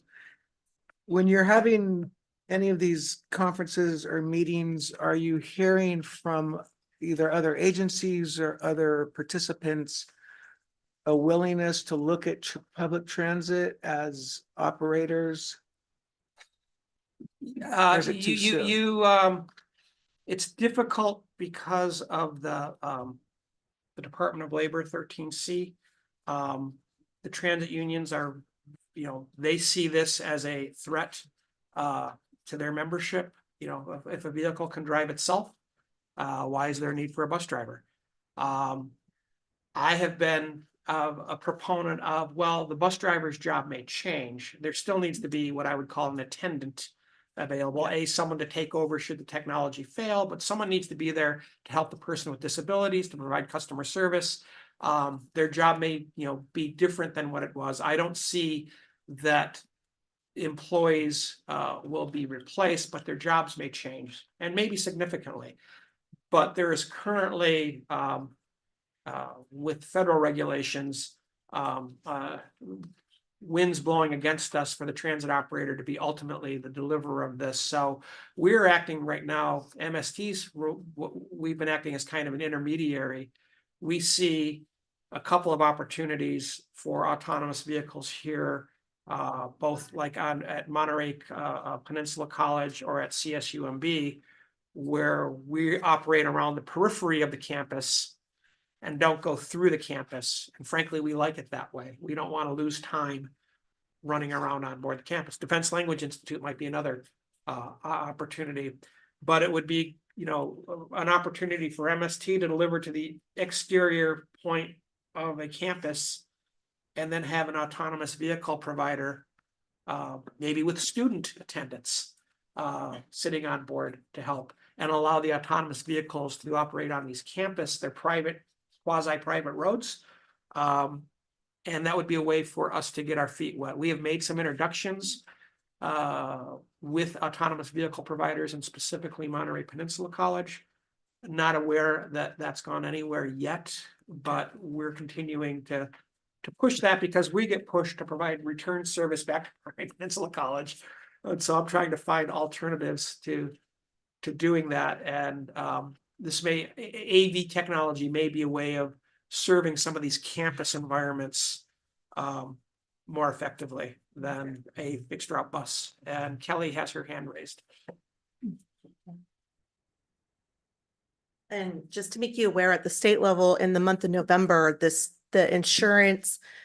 Department of Industrial Relations, as well as the insurance commissioner, has halted allowing for autonomous vehicles to be insured in the state of California until other safety things have been looked at. So that is something that I'm keeping a close eye on to see when that gets lifted or addressed. But as of right now, you cannot insure an autonomous vehicle fully in the state of California. Kelly, was that because of what the incident in San Francisco? The multiple incidents in San Francisco, yes, where it was preventing safety and fire, being able to get to fires or to emergency situations, because autonomous vehicles would stop in the middle of the road and wouldn't move in the middle of streets. And so people died because of this. And so they have halted issuing the insurance on these vehicles until further notice, until the developers of this technology can address those concerns of safety. And again, I know it's an evolving technology, and I appreciate staff's work on that. I absolutely agree on the attendance, and what we just heard today about an unconscious passenger would show the reason why there still would need to be an attendant in an autonomous vehicle, and that role may change. So I think those are going to be the stories that can help work with the unions, because we have a great relationship with them. We don't want to see them damaged, but technology changes. But I just really won't go anymore. I really appreciate you keeping on this, everyone. Yeah, thank you for that, Director Labarta. So at this point, do we have any other comments on the strategic plan portion of it? And then we'll go on to any of the reports. I do want to take it out to the public, right? I need to take it You out. do No? not need to. Okay, I don't need to. No. Unless the public has any questions, they can raise their hand. Okay, so I have a quick question under the, it's under the 2-year action plan and it's under the planet number 2, which is microgrid. So I know we obviously was one of the decisions of taking that off the table for some of the funding that came under SB 125 because of some of the other pressing budget items. But on this one, Carl, I mean, I know obviously if we're gonna continue with the obviously we have the requirement for the electric buses. The concept of a microgrid and how we can really harness some of that electricity. I know Gonzalez is, you know, taking the lead on the microgrid project. I don't know if you guys are still. Actually, it's stalled. it's on standstill right Okay. now. We've had some issues with the company that we've been dealing with, so. we're gonna have Okay. to- So just real quick, we have some funding through a federal earmark to develop a plan for the Monterey. So I came through an earmark from Jimmy Panetta in last year's budget. So we have some planning, pre-construction activities for a microgrid for the Monterey division. The other program that you referenced was to do something for the Salinas Valley, but we're still in the infancy stages of this with the Monterey Peninsula program. And so what we're hopeful for is whatever we develop there, perhaps we can use to mimic for the King City facility and for a future Salinas facility. So that project's not stopped, but we're not moving very quickly with it. We're, I think, putting together technical specifications and reviewing contractors. I think we were looking at who you were using, but maybe we should take another look at that. So, Definitely. okay, good to know. So that is that project is still moving forward with the funds that we have available that will you know, and we'll see where it goes. Okay, so more to come. I have a question. Uh-huh. What's the problem that you're trying to solve with these microgrids? It is temporary power unavailability. So when we have fires and floods, which are increasing or power supply issues, it gets windy in Los Banos and PG&E decides to shut the power down here. We want to be able to hold at least 2 or 3 days of power so that we can continue to power our zero emission vehicles while we have temporary interruptions in power, because we're often called into action during these events and we don't want to be out of power so that we can't respond to a community need during a fire or flood. So there's a power source or power storage inside the microgrid? Yes, both. The idea is to store power and then to generate, you know, we're looking at covering, if you've been to any of our facilities, we have bus parking areas that are open air, putting covers over that with solar power, covering our roofs with solar power panels. That will generate a small amount for us. Hydrogen is one solution where you can generate power and actually put in what we're looking at are these battery walls that are being implemented and where we can store. And we want to look at is, you know, can we get 2 or 3 days worth of power for emergency situations to hold? And that's the concept of the microgrid. And we're not going to be independent off the grid. And I assume you've talked to Central Coast Community Energy and all that. We're on an advisory panel. Norm sits on a panel with them, and they've been slow to recognize the need for public transit buses. They've been out in front of school buses. Frankly, if you've been on any of our buses at about 3 o'clock in the afternoon or 8 o'clock in the morning, our buses are school buses for the most part. But they make a distinction between a school bus and a transit bus.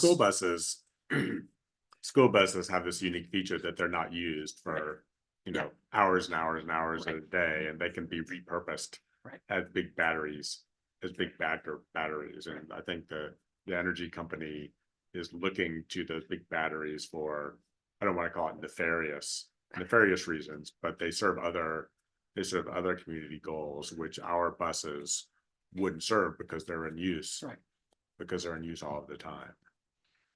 So Okay. that's where we are, but we are in contact with community 3CE and as Norm mentioned, I've spearheaded I'm calling it the Central Coast Super Region, and it's Santa Cruz, San Benito, Monterey, San Luis Obispo, and Santa Barbara counties. And we're looking to find common zero emission standards, develop standards, look at hydrogen fueling as a region and be self-supportive. And then maybe we can apply for some of these large grants funding sources from the federal government that frankly on our own MST is too small, San Luis Obispo is too small. But if we went in as a group and if we could agree on what we're going to do as a region throughout the Central Coast, we can then be competitive. We've had one meeting and I'm setting up the second meeting. And so we're more to come on the Central Coast Super Region. The Central Coast Super Region, I like that. First, you got to come up with a cool name. Central Coast Super Region, yeah, and it's good to see too that they have the hydrogen, at least in terms of hydrogen, the hydrogen facility in Watsonville. Through the Arches program, the development of hopefully. They are that planning the facility- development of that, yes. Of that facility, so hopefully we'll have something close by in terms of hydrogen at least, so. Okay, so thank you, Carl, for that. So any additional comments from our directors in regards to the reports, the 2-year action plan and the updates on the strategic plan?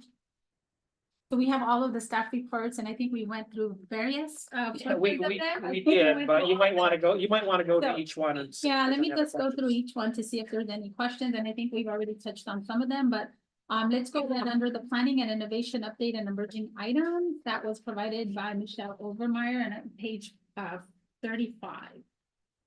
Do we have any comments or questions from the directors under this item?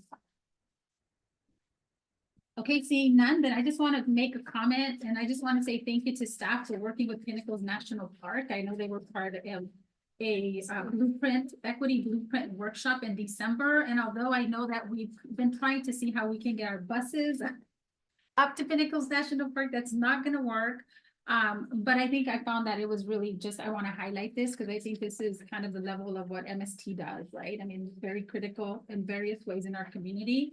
But we did offer, the team did offer some of the older MST vehicles to be used by the National Park Services for their use. So I just want to commend our team for always thinking strategically and out of the box on how can we be a partner. We may not be able to get people up there, but what else can we do? So just want to make sure that I note that and commend our staff for Maybe that. we can have Joby put some helicopter props on our buses so we can fly up there, but right now the roads aren't gonna make it. I know, I wish we could. Okay, so then any comments? No comments? Okay, so then I'll move on to the next item, which is administration and capital projects update and emerging issues. That report was provided by Mrs. Lisa Reinheimer and it's on page 39. Any comments? Any comments? I just want to commend Mr. Sadorik's staff. I think the communication and marketing, I've been watching it and I think you guys are doing a phenomenal job, sincerely. Plus, pictures speak volumes, you know, when you have female coach operators in front, you know, as the face. I think that speaks volumes. It encourages other people as well. So congratulations on that. Thank you. Our marketing communications manager, Akuyo Yonita Lopez, has been Yes, out in front on yeah. that. Yeah. Doing a great job. She's been amazing, yeah, absolutely. Okay, and then, so we'll move on, so no questions on the administration and capital projects update and emerging issues? Just one, Chair. So the measure Q1 obviously is an important one to consider. And you mentioned we have 3 cycles away. Right. When do we want to really start looking at what cycle we're gonna hit? Because We this is are important. currently out to bid for some consulting services that will do that analysis for us. And we'll be reporting back to your board Lisa, where are we with that procurement? I know we're out to bid. I'm not sure when we open the bids. This Friday. This Friday, we open the bids. So we'll be coming back, depending on the value, whether that comes back to this board, probably not enough. Probably not. Okay, we'll come back, to your board with the, recommendations from the consultant, but we're kicking that off imminently. And I would assume that the last quarter of next year would be consistent, appropriate timeframe. We'd probably hear something back. Yeah. Because we'll have to plan. We'll work with the selected consultant to bring back a timeline, so we'll bring them to the board and sort of have an interactive process in terms of what we wanted.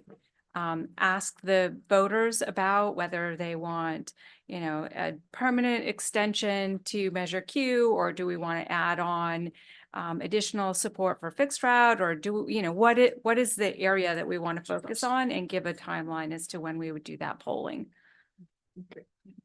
Thank you, Lisa, and thank you, Director Labar, for bringing that up. That is critical. Okay, so we'll move on to the next item, which is human resources, the update and emerging issues, and the reports in your packet on page 41, provided by Kelly Helcom. So I just have a comment, and I just want to say, based on, I saw that there was discussion of implementation of Narcan use at MST buses, and unfortunately, but fortunately, we do have something that can save a life. So given some of the incidents that we've had already last year, I think it's really important to be able to look at how we make sure that we have that life medication on the buses. And although we don't want to think about it, I think it's really important for us to be able to ensure that we have that and that is being provided. So I just want to say thank you to the team for just really keeping that in mind as well. Well, Madam Chair, and I think as Mr. Sidorik had just mentioned, the type of job that we have right now as coach operators will change drastically eventually. Right. But right now, imagine a coach operator. Not only are they counselors, they're social workers, all kinds of stuff. And now dealing with mental health and drug addiction, that's pretty intense. It's very intense, and we want to make certain, that's why we're exploring this. We want to set the proper expectation. Absolutely. What does the driver do? What does the supervisor do? Yeah. It may not be the driver, or that we're actually keeping the Narcan on board the bus, but maybe it's in a supervisor's vehicle that, like we had the incident, a call comes into the communication center, we dispatch someone to the scene that applies that. We're looking at, we want to, unfortunately, it's the world we live in. We have to be careful of our liability. Absolutely. And so that's what we're working with our insurance provider, and then also working with our staff as far as what are they comfortable doing. And if you have so we're still working, we're trying to be thoughtful through the process so that we can set the proper expectation. Yeah, Madam Chair, and if I may, Mr. Sidorik, as far as the self-care, the emotional stability of each staff member that deals with this, I mean, imagine if something drastic happens on the bus, which is not expected. How are you dealing at this time and supporting that staff member? Kelly's ready to go. We have in the past, we used the crisis incident therapist that the Monterey County Sheriff's Office use. And so we've done that in the past. We haven't had to use an individual like that in over 10 years, I would say.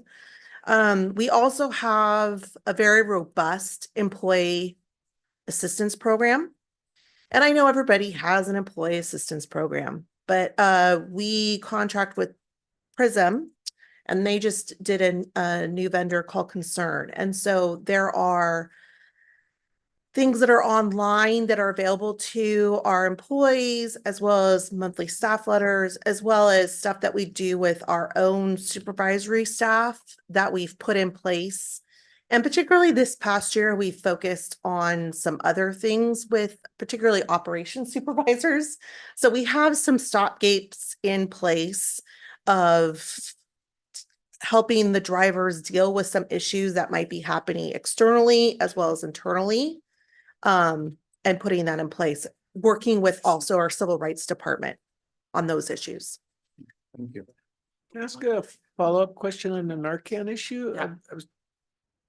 I don't know if I read it properly, but so our drivers are not allowed to have it on board? We don't store it on board. We don't have it on board right now. We're looking at, should we? We had the one incident, it was our first incident, but that we do know of in our industry, various transit operators are at various stages through whether they're going to have Narcan on board the bus, or are they going to have it, at a supervisor who'll bring it to the bus when it's needed.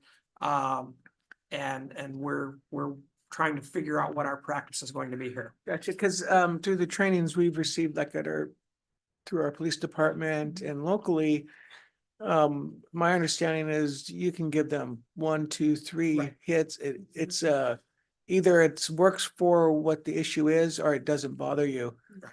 And so the liability side. Yeah, that's why I'm looking at you, Kelly. Yeah, because it's in the schools and. So I have attended a lot of sessions on Narcan. So there's a lot of things going on with that. One of the sessions I attended, there was a homicide detective who is on a Narcan fentanyl task force down in Riverside County. And he said the most they've had administered is 8 shots of Narcan. One of the concerns I have liability purposes is that what some transit agencies have, or particularly City of Clovis, let's use City of Clovis, for instance. All of their drivers are CPR certified. We don't have that. The people that are certified CPR in our agency are our ops supervisory staff, our mobility staff, and our customer service staff.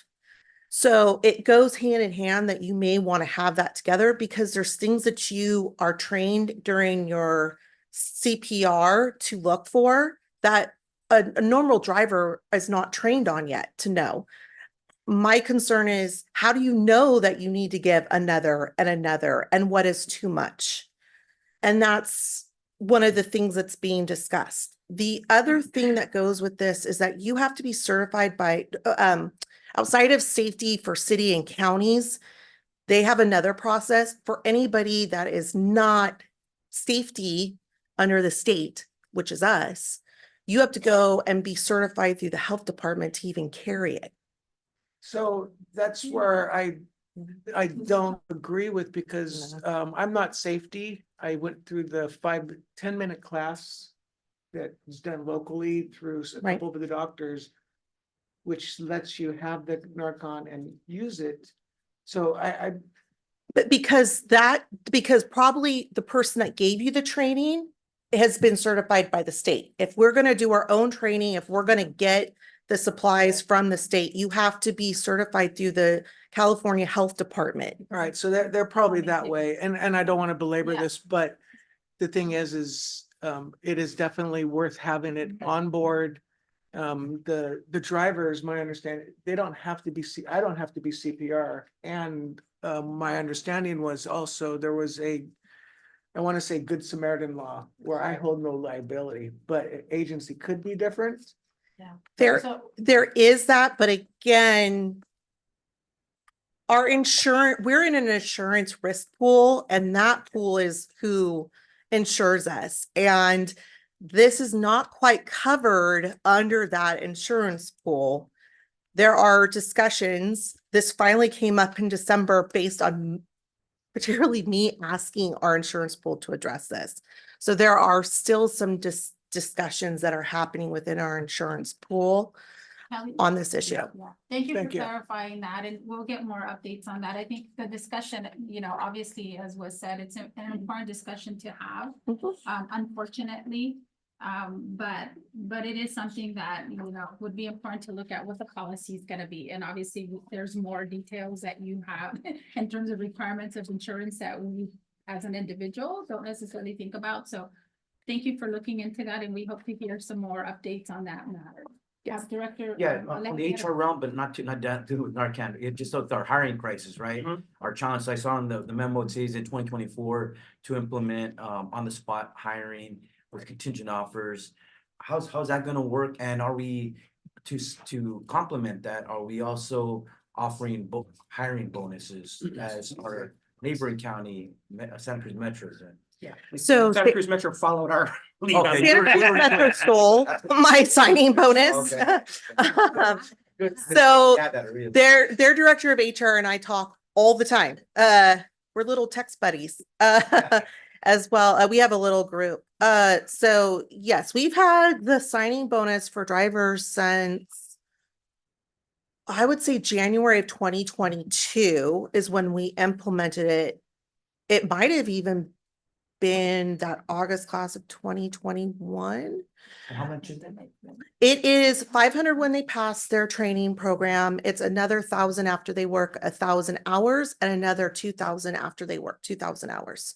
So the intention is to get them where they stay for a full 2 years, because then they become comfortable in their role and they understand how to bid and those kind of things that might seem overwhelming at first when you are a new driver. So the hope is that they stay to get the bonus. And then by that time, they feel more at ease in their position.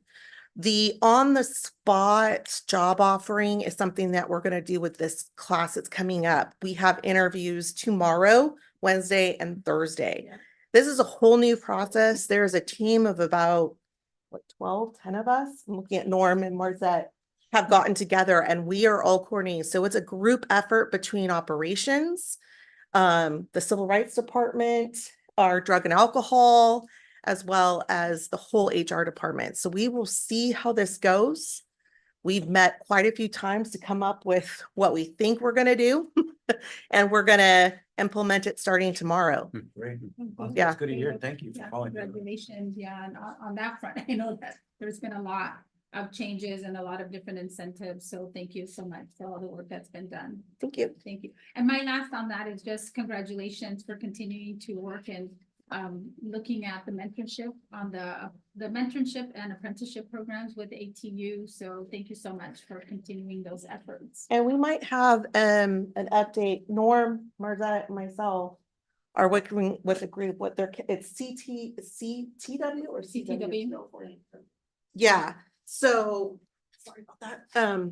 They have where they've invited us to come to a workshop on January 27th up in the Bay Area with other agencies that have put this in place, as well as AT representatives, our union representatives. So we're rather excited to go and see how this works and start working through some of these opportunities. Good, thank you. Well, we'll wait to hear from the updates. Thank you so much, Kelly.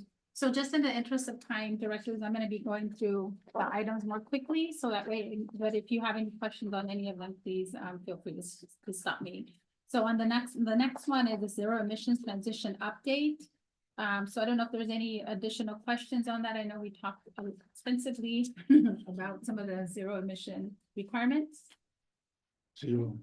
Okay, no questions and zero questions. We'll move on. Operations and Maintenance Department updates and emerging issues. And this is on page 47 of your report. This is what by Mr. Norman. Any questions or comments on that? Okay, then we'll move on to the next item, which is information technology and cybersecurity updates and emerging issues. Did I skip B? Did you skip your own? No, I did, okay.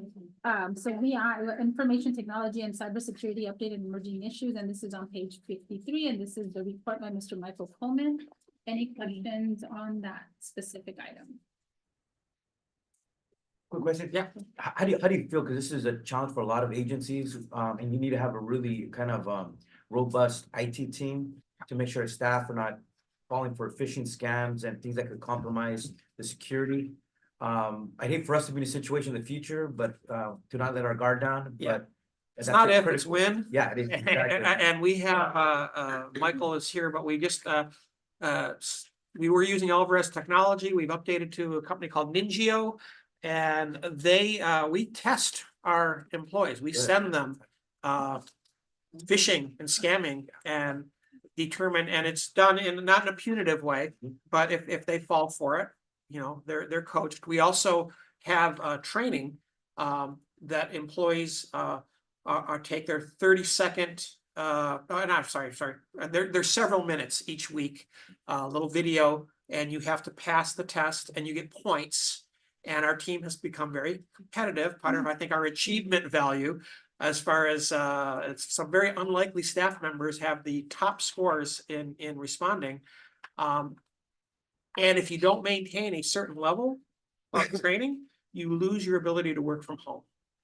That is the requirement if you want to work from home, because we issue you a laptop that is subject to all of our cybersecurity protocols. And if you do not maintain and at least participate in the training and take the tests, we revoke your work from home privileges. We've not had to do that yet. We have had to threaten it twice, I think. Yeah. And those folks are taking that, and we've not had any serious. We've had a couple close calls. We've had a couple really good or really bad, however you want to look at it, attempts, very sophisticated attempts to compromise us, but so far, so good. That's reassuring here. Thank you for your work. Yeah, Mr. Michael can give you more very detailed information if you want. Yes, I have a question. Hold on, Director Barrera, Director LeBar had a question, and then we'll go Director LeBar and then Director Barrera. Okay, so on the broadband connectivity portion of it, you mentioned that right now it's inadequate for us. Is the additional speed and bandwidth available, or are we at a constraint on the actual system itself and what we need? It's really a combination of both. So I think, it depends on, which aspect of what we're looking at. If you're actually looking at it from what I would call an inter-building connectivity standpoint, so this building to, say, our other facilities, to the internet in general, typically what you see in telecommunications agreements, and I've been through this process in other organizations as well, is you get locked into basically a multi-year contract that determines, bandwidth and availability and the rest of that. We are coming up on renewal on a number of those contracts. So one of the things we've been looking at very closely the last year is trying to think of what it's going to be like 5 years from now, 3 years from now. The other one is just from a maintenance standpoint, we use multiple different providers. As we've added a building or something has come online, we went with, basically path of least resistance, I think, in the path to get connectivity. I would like to get us basically on a single managed carrier, because that will both lower our costs and probably improve performance. The second piece is much more complicated, and that is the amount of data that we are now pushing out of our buses is just growing exponentially. Contactless payment devices we've deployed in the last 2 years, passenger counting devices, video security devices, all those are now pushing data, And live. the actual broadband infrastructure that we use and rely on, Right. is the capacity there? Are you We coming will up be on- able to negotiate the capacity, yes. Okay, so that's, the infrastructure portion is not the issue. It really comes down to what I would call a contractual and equipment. Okay, thanks. So we'll need to improve, we'll need we'll need to have new contracts, and in some cases, we're gonna need to have better equipment. Yeah, thank you. Mhm. Director, No, I was gonna ask about the buses, but he Oh, just okay. answered it. Okay. Thank okay, you. we're good, Director Barrera. Yes. Okay, Thank you. thank you so much, Michael, on that. Okay, so we'll move on then to, the next item then on this is we're done with the reports. The MST year-to-date financial update is on page 57, and I think Carl talked about. Carl and Lisa. Carl and Lisa talked about that. I don't know if there's any additional comments on that. If not, then we'll move on to the board performance items. And so we have three of those before us today. So the first is the MST board meeting productivity, which is on page 63. And I know that there was some discussion, as you saw in the report, in regards to being able to, I know one of the directors had brought up, sometimes we don't have the quorum that we need. And a lot of times in our reports, the action items are at the end. And, we obviously take a lot of time to do our congratulations and acknowledgements, which are really critical and important. But looking at if there was alternative ways of how we can do that, I know there was some recommendations of possibly putting those items at the beginning, so that way we can assure that there's a quorum before directors need to leave. And also the other alternative would be to make sure that your alternates are here in case you need to leave, that your alternates do step in, so that way your city's not missing to be part of that voting process. So I don't know if there's any additional comments or discussions on this item. What I'm trying to look for is does the board want to see anything change? We can continue doing what we're doing. Is it working for you? These comments have come to me throughout the year from one or more board members. About moving closed session always to the beginning instead of the end, and maybe moving the action items earlier. And moving the presentations to later where we don't necessarily need a quorum. Then the other issue was, do we want to, there was a lot of anxiety a few months ago about Zoom bombing. That hasn't seemed to impact this board, but it is on there as far as public video conference participation. We're not seeing a problem, but these are just items that we brought up. And Carl, just to also remind some board members, you have the option that if they list a physical address, for example, in Greenfield, that we could use the Zoom option as long as they post the address and the location. So if it's from Greenfield City Hall, I know for some folks that have to travel long distances, that makes it more difficult to get all the way here to Monterey, 1 hour and plus each way. But that's just an option for board members to be able to use Zoom without having to use the emergency circumstances under that new legislation. Correct, as long as 24 hours. we need notice when we publish the agenda, so we usually go out. So that would be, we can publish an agenda 72 hours before the meeting, so if you're going to be planned absences, both of the absences today were unplanned sicknesses that occurred over the weekend and just couldn't be avoided. It's really the matter of then when they found out they had an unplanned sickness, they went to their board alternate, and the board alternate was out of town, and the board alternate was sick as well. It's January.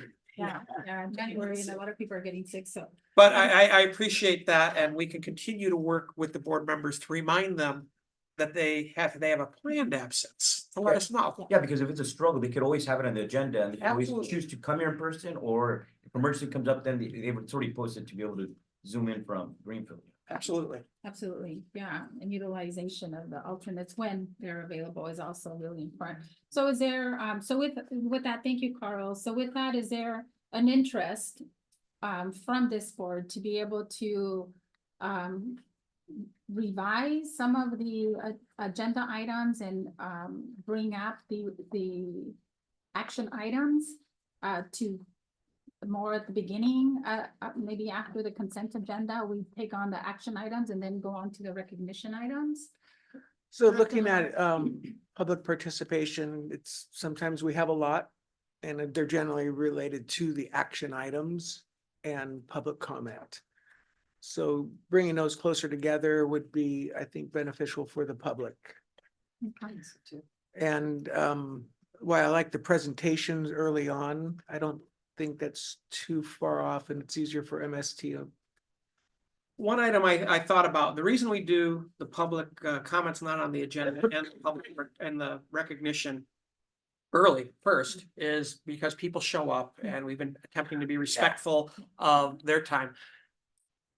I believe we could set the agenda up to say that those items occur, at 11 o'clock or right after the, whatever action item occurs after 11 a.m. and we can have people show up at 11 a.m. and we can get what we can get done before 11 a.m.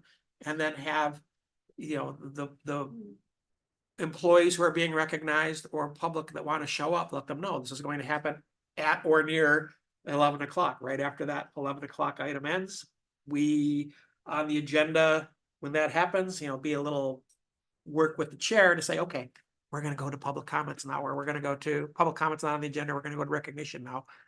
That is a potential way of setting it up that's both respectful of the public and the employees' times who are getting recognition and allows more action to get done earlier in the agenda. So we could try that and see if it works. Keeps us moving, yeah.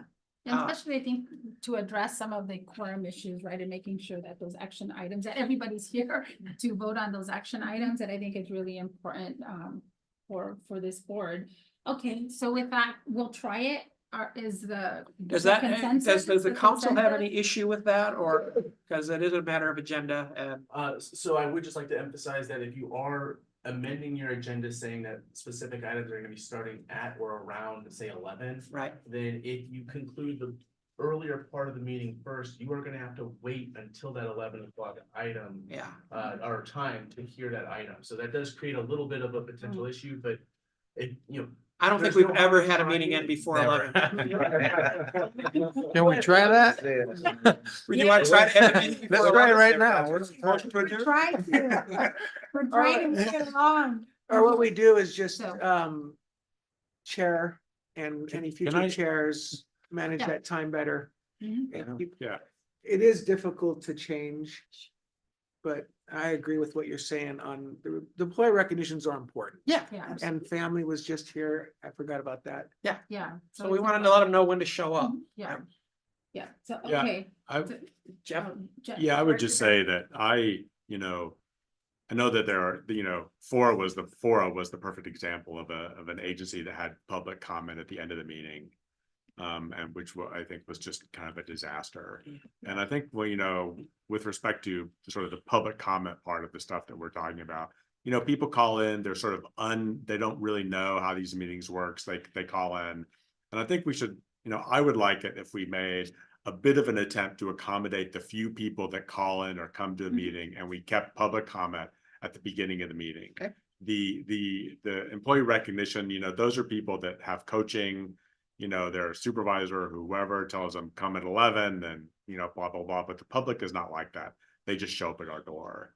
And I think so I think public participation, I think it should happen at 10, Yeah. whenever the meeting starts, but the other stuff it should be. And we have public comment. But we were talking about pushing Yeah. public comments on matters not on the agenda also to 11, and I would hate. to Oh, see- yeah, I would- no. I would hate to see that happen. I mean, I think we keep the public comments portion. And then we have the consent agenda, which that typically goes really quick unless there's some really controversial issues, which I really haven't seen. And then instead of the recognition and special presentations, that we do the action items at that point, and then we go into recognitions and special presentations. Yeah, And whatever. then everything else kind of falls the And same. yeah, and with respect to like closed session items, I know that we have had problems, maintaining sort of a quorum to sort of hear closed session items at the end of the meeting, but I'm also really torn about that. I think it's just a bad, it seems sort of bad to have a whole audience full of people, whether they're members of the public that are coming to hear other action items or these recognitions, and for the whole board just disappear into another room for, sometimes what's like 45 minutes. Right. Yeah. And Yeah, I think so that's just a bad look. So we had it at the Um, beginning at some point, right? We But have then had, we changed it to have then, had it at which the is- beginning when it But needs that's to the happen at same. the Yeah. beginning, because there may be something. Sure. Like a contract, like an employment contract that your board needs to get the details of before the action item occurs. So it's maybe a couple times a year where we, on an as-needed basis, do closed session before the meeting. It's rare. But I just wanted to, I know going to your city council meetings, oftentimes It's at the beginning. it's at the beginning of the meeting. I get to go to all the city council meetings, so some of them do it at the beginning, some do it at the end. So I just wanted to throw that out there. If you want to keep it the way we do it, we run into that quorum issue sometimes. It's, Well, and I think we can decide, well, I think if it's an item and it's closed session, I mean, this is my recommendation, that we keep it as is, but if it's an item that we know it's we really need to make sure everybody stays here. Mhm. That if we can also come back and vote on that as a board, we're gonna put it up at the Okay. beginning, right? If it's something that we have knowledge that people are gonna leave before, because we really wanna make sure that we get through that. so between the director and the chair in putting together the final agenda, if there's a question about a closed session and where it should occur, staff will work with the board chair and identify the best place for it. And we're not gonna, at this point, change that, but we will move, I'm just making sure that I understand what's being said. We will move the presentations and recognition to after the action items. Everybody in agreement? Do I get consensus? Yes. Yes. I'm good. Okay, Let's try Okay, it. good. Let's okay, try we'll give it a and then we'll go, see. yeah, Okay, perfect. that's So let's easy move- enough. Let's move on to the next item. Thank you for the discussion on that. So the next item that we have is on communications from the board chair, and that's on page 65. So I know we have a report on that. There was some discussion the last time. We're gonna come back and have additional discussions if needed during this time of our retreat. So Carl, I take this over to you. Yeah, what I've put together, staff's practice has been that there are times when board chair, and those of you who've been chair know this to be the case. Sometimes we need a letter from a board member, not from staff, especially when it's going to other policymakers and not to staff. And so staff's job is to make certain that there's board policy in place that supports what's being commented on, or there's actual documentation that supports what's happening, and we work together, either staff, the board chair, and sometimes our legislative, our advocacy consultants work together to put together a letter that then gets signed on behalf of the MST board. And you know, it's staff's recommendation that, you know, that has seemed to work pretty well. And that to come back and ask for board action on every letter that comes out of the chair might inhibit our ability to actually respond when we need to respond. So the question is, do we need to have any further discussion on this or not? No. No. So we'll make one clarification. Oh, Well, no, Said no. this comes related to the conversation prior. So the discussion was it on behalf of MST, which the chair always speaks on behalf of MST, or on behalf of the board? And the concern was it wasn't fully, it was consensus of the board for the letter, right? So just keep that in mind. I think you will always speak on behalf of MST, right? The chair always does. Yeah. But if you see, if any chair sees there was a conversation where there was disagreement, they should always take the, on behalf of the MST side. That would be my only suggestion.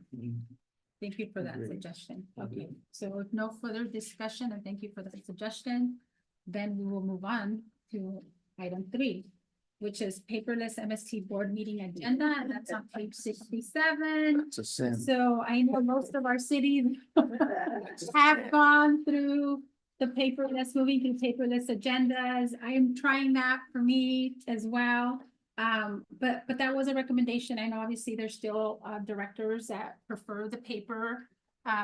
But obviously, as we're trying to be kind to our planet, and that is one of our goals as part of MST, we wanted to have that discussion, how the directors felt about that, if there was, you know, obviously you needed you need the information printed. You know, obviously that can happen, but really trying to minimize that. So just want to open up that conversation for the directors if there's any thoughts. And Director Barrera, you have a thought on that? Well, I love my planet and I recycle. I love my paper. And even though I like technology and all that, I just enjoy this. So even if I want to get my paper in the mail.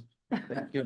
Agreed, me too. Yes. Okay, Director Alejo, you as well. Okay, Director Fisher, and then I'll go this way. Thank you, Madam Chair. I would like to officially request to take me off of the paper mailing list. I'll join this century soon. Might be dated. Thank you. Thank you. World school. No, I also like paper. But I know, I'm trying it, and it actually doesn't, it's not so bad, but I have 2 screens. Okay, I did go to the technology and then I found that I needed the paper, so I went back to the paper. But I think that there's a request that was made and I think I understand it too. When you looked at the report and it said that they print out 18,000 pages because of all of us wanting this paper, I'm wondering if it would be better for us to do it ourselves. I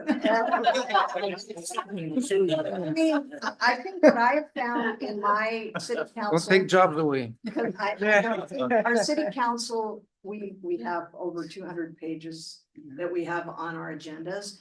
And what I have found is I print out the things that I need to ask questions about. This is just strictly on an advisory term for me. It seems to work by doing it that way. I too am going to request to go paperless. I'm gonna try to go back to that. And do what I did before, but I certainly understand the paper. I've been doing the paper too, because there's so much information and sometimes you can't look at it from the paper. There'll be less pages now, which is good. Yeah. Well, We Let cut me- it in half. Yeah, so let me go to Director Emilio and then Director Barron, Director LeVar, and then, I'm looking at my 5-year bid. And I've had paper for 5 years and on the city council, I've been on 5 years and they provide, of course, we're only 7-member board, but city council, but I know 3 or 4 of them have paper also, so I request paper. It's just, I'm a visual learner. I like reading and plus I can do my homework at home on the particular items, so I'm still with. okay, so old school still, right? Okay. Nothing wrong with that. Nothing wrong with that. So okay. I do not get paper. I'm okay with people getting paper, but my suggestion is that there's a wall of directors over there. And that for the people that get paper, we affix a little note card at the bottom of your picture that says receives paper agenda. Thank you. Maybe a tree sticker for those who don't get. There you Oh, go. green, green sticker. Yeah, thank you for that. Thank So you. Director LeVar. One is, I want to confirm I am paperless, right? All right, thank you. And they're not disappearing somewhere. because- No, sometimes I get agendas sent to City Hall and I thought I was paperless on everything. No, I firmly believe it's up to the director to decide how they want the agenda. That's our role and whatever makes us most efficient. I do believe also that if we were gonna go paperless, then you need to provide the reader, whether it's a pad or a laptop. But it should always be the director's preference, whatever makes them most efficient. I've pitched to the city managers and to the special district managers that we should, for every elected official, just purchase the readers and all of us go paperless. You know, from our either city budgets or from our special district budgets, because you all sit on our various special district and we're producing this paper and that suggestion, I think I brought it up twice to the various groups, resulted in the same unanimity that we see here today. In other words, it's gone absolutely nowhere, but this came to the agenda at special request of your clerk to the board, who spends, Time. she has, extra SPF to stand in front of that copier. It's blazing away. Job security. So the other thing too is I know some of us, and I don't know if all city council members, but I think we all do, right? We all get a laptop or, you don't, No. Mike? No. Oh, okay, okay. So then not everybody does, because for the ones that did, I was gonna suggest we can utilize, we have a device already that we can work on. Yeah, which is the city comes out of our city budget, because these committees are part of our roles as mayors or city council members, right? So it's not, it's part of that commitment that we take as part of our oath of office, so.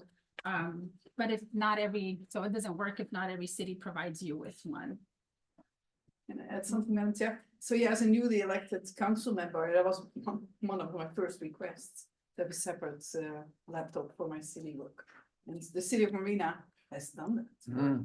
So they started that a year ago. So you might, if you don't have it yet, you might want to discuss that. I will say, like, for our city, the reason I didn't ask or we didn't do that in our budget is we were in debt. And so we weren't looking to Yes. cause more money. Oh, But I've always been paperless. We'll get a Okay. GoFundMe for you. So based on the conversation. That's what I do on my phone. Directors, just to move us along then, yeah, thank you. It's already 11:13, but to move us along, I think what I'm hearing is, thank you for bringing this up, Jeanette, and, some of us are already paperless, but if you choose not to, then we'll stay on there, and those that choose to continue to have the paper, then we'll receive the paper, the paper agenda until until you decide otherwise. So, okay, so any further discussion on that, Carl? I would just ask if it's an interesting concept, if you do not have your city the ability to provide you with a reader, they're not very expensive. $500 iPad, 500? an iPad, right? Yeah, well, we don't have to get you an iPad. Yeah, an H-pad or something, a step below an iPad, but I don't know, let us know and I don't know, we'll have to think about whether that's something MST should do or could do. I don't know if that becomes a gift. I don't know. I Yeah, we just, gotta look at budgeting. how, ultimately, I think it's up to your board members to decide. I'll stay out of it. Okay, yeah, I think there was. Talk yeah, myself out of it. So we'll, thank you for the discussion. We'll move forward with, the preference from each of the directors in terms of how they want to receive that agenda moving forward. So then that concludes our workshop. Thank you to all of the directors for all the input. Thank you to staff and the team for all the reports that they put together. So at this point, then we'll move on to the next items on the agenda, and we have the reports and information. Item 7-1 to 7-5, they're on page 115 of your agenda. So unless there's any comments on any of those items, we do have the November monthly report by the general manager. I'd like to make a couple comments. So I'll turn it over to Carl to make a couple of comments. Yep, thank you. So you'll see on page 12 of the monthly report, the MST monthly ridership. That's our fixed route ridership. And you can see how month after month after month, we've exceeded the previous year. It'll be really interesting. You'll want to keep an eye on December and then January, because that will be post implementation of the Better Bus Network. And now we'll be comparing apples to apples, the Better Bus Network growth. And so I don't know. I'm as interested to see as the rest of you where this is going to trend for the future. What I can tell you is I've looked at our American Public Transit Association, our national association. They have something called the Ridership Dashboard. And through our national transit database reporting, and then through a combination of transit app transactions, I'm still not quite clear how this all works. They actually compare ridership growth and projections, and you can look at it at a national level. You can compare transit operator to transit operator, so we can look at Santa Cruz Metro or San Joaquin RTD or Santa Clara VTA and compare it to MST. And I've done all of that, and we're right in line. Our growth is, to within percentage points of the same as the national trends and also our regional operators. What you see differences are, particularly like with Santa Cruz Metro, where agencies have large universities. We have universities, but we don't have particularly large universities. You can see at the beginning of semesters or at the large spikes, and then at the end of semesters, large drops. But over the course of the year, we're right there. The other thing I wanted to bring your attention to is on page 19. You look at the rides on time passenger trips. I wanted to call some attention to. We were really struggling earlier this summer with the on-time percentage rates of the rides, and you have now 93% of the rides trips are coming in within 15 minutes of schedule, which is what the federal government designates as an on-time trip.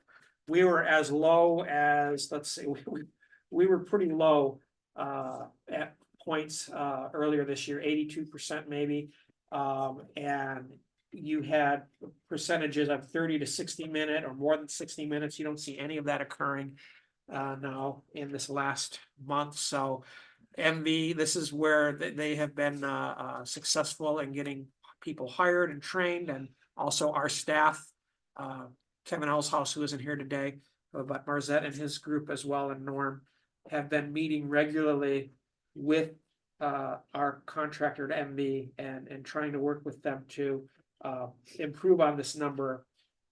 Now that we know they can do it, we know it can be done. Now the question is sustaining it. So that's what we'll be working with them on and trying to get them to sustain this level of service because it was a struggle to get here. And now that we're here, now it's a matter of sustaining. So the other thing that you'll find in the report was an amazing amount of press related to our service to Gilroy for 4 trips a day or only 5 days a week. We generated a lot of pages of interest. So good on us. I'll tell you the ridership it's regular, but it's not particularly high. It's maybe a little more than a handful per day. 6 to 9 people are taking the service up and back every day, but it's important to them and maybe that'll grow over time. The next biggest request now is to add weekend service and we'll see. We'll see where that goes. The people seem to like to. It's interesting, we have more comments from people wanting to have the service than it appears people actually taking the service. And I don't know if it's like a security blanket. They'd like to know that it's there if they need it, but they're not actually taking it. Because we still continue to receive the requests for now weekend service, even though the weekday service just isn't as much as we'd love to see full buses. They're just not there yet. But we do have we have one person who takes the trip every day. They work at Stanford and they're taking the trip every day up to Stanford. So it's using and most of them the feedback that I'm getting from the drivers is they're mostly using the bus in connection with another trip, either a VTA bus or a Caltrain. They're not going strictly to go to Gilroy. We were hoping we were going to generate some shopping trips or maybe some work trips at the outlets. That doesn't seem to be happening yet. Maybe on the weekend service. Maybe, maybe if we can get there, we have to get funding for that. So. Okay. Thank you, Carl. And then, last thing, I was asked to make this announcement. We got news on Friday. Is Michelle still here? Something like I'm gonna make a stab at it. It was about 18 MST rides buses were fully funded, and then another half a dozen or so might get funding if there's money available when all is said and done. And then more funding for taxi vouchers for the Measure Q participants were made through a federal program that it is administered by the state. Is that accurate, Michelle? Okay. Good. Wow. Good news. So good news there. Yeah, And I'm just been trying to milk this because the bus leaves at 11:30 to go to the bus training track. And Yes. for those who want to, for those board members, you're all invited, and staff, management staff who want to go see our bus training facility. Our staff has done a great job of recreating to the inch the Department of Motor Vehicles Class B bus training program. We have all the lanes and the cones, and our goal is to at some point become certified where we can do our own DMV training and don't have to send our drivers through the DMV process. That'll also cut time from our program and hopefully move people into becoming fully operational as bus drivers faster. And we can turn new employees around quicker by getting that certification. As with everything with the state, it's time, it's paperwork, and we're working towards it. So you can find out more and get behind the wheel of the bus, and bus leaves in 8 minutes. Yeah, so with that, if there's no other comments on those, I just on the correspondence, I just want to have a really quick thank you to MST for providing the 50 bus passes to Rancho Cielo. And I'd also want to take this opportunity to congratulate the construction crew of Rancho Cielo and the students, because they took first place in the Orange County Sustainability Declathon last year for their tiny sustainable home. And if you haven't seen it, I encourage everybody to go out there and take a look at it. It's amazing. But they took 5 first place awards and 3 second place awards of the 10 categories across. So, and they were the only high school team to compete. So just a big shout out and congratulations to all the students and all the team over at Rancho Cielo for doing incredible work. And for MST, that we know we're just not transit, right? I mean, we're obviously a vital community here. So thank you to MST for that. Disney movie to follow on that one. Like the McFarland of, You know, that's awesome. construction. Okay, so we'll move on to the next item, which is board reports, comments and referrals. So you have the board member, do we have any board member comments and announcements at this time? Just quick comment. I just want to again give my appreciation to the MST drivers for our circulator. I met two of them through different trips, both exactly the same. Very, very friendly, very, very helpful. And they make you, it's almost like traveling with family. So I'm very happy with the circulator. I do hope more people start using that, incorporating it. But I do find that one of the good things about public transit, there's something for everybody to meet a need. And I've found the circulator meets certain needs that I need. I don't have to take my truck anymore. $2, I hop on and I'm done. We hope to have that same experience through the rest of the South County cities. County City, so we're hoping for that. Soon, Yeah, like on soon. that road trip Okay. with your parents. Soon. Any other member comments before we conclude? No, okay, any member referrals, any board member referrals for future agenda items? Okay, seeing none, then you have the attachments of the monthly reports for November and with no other. Then we will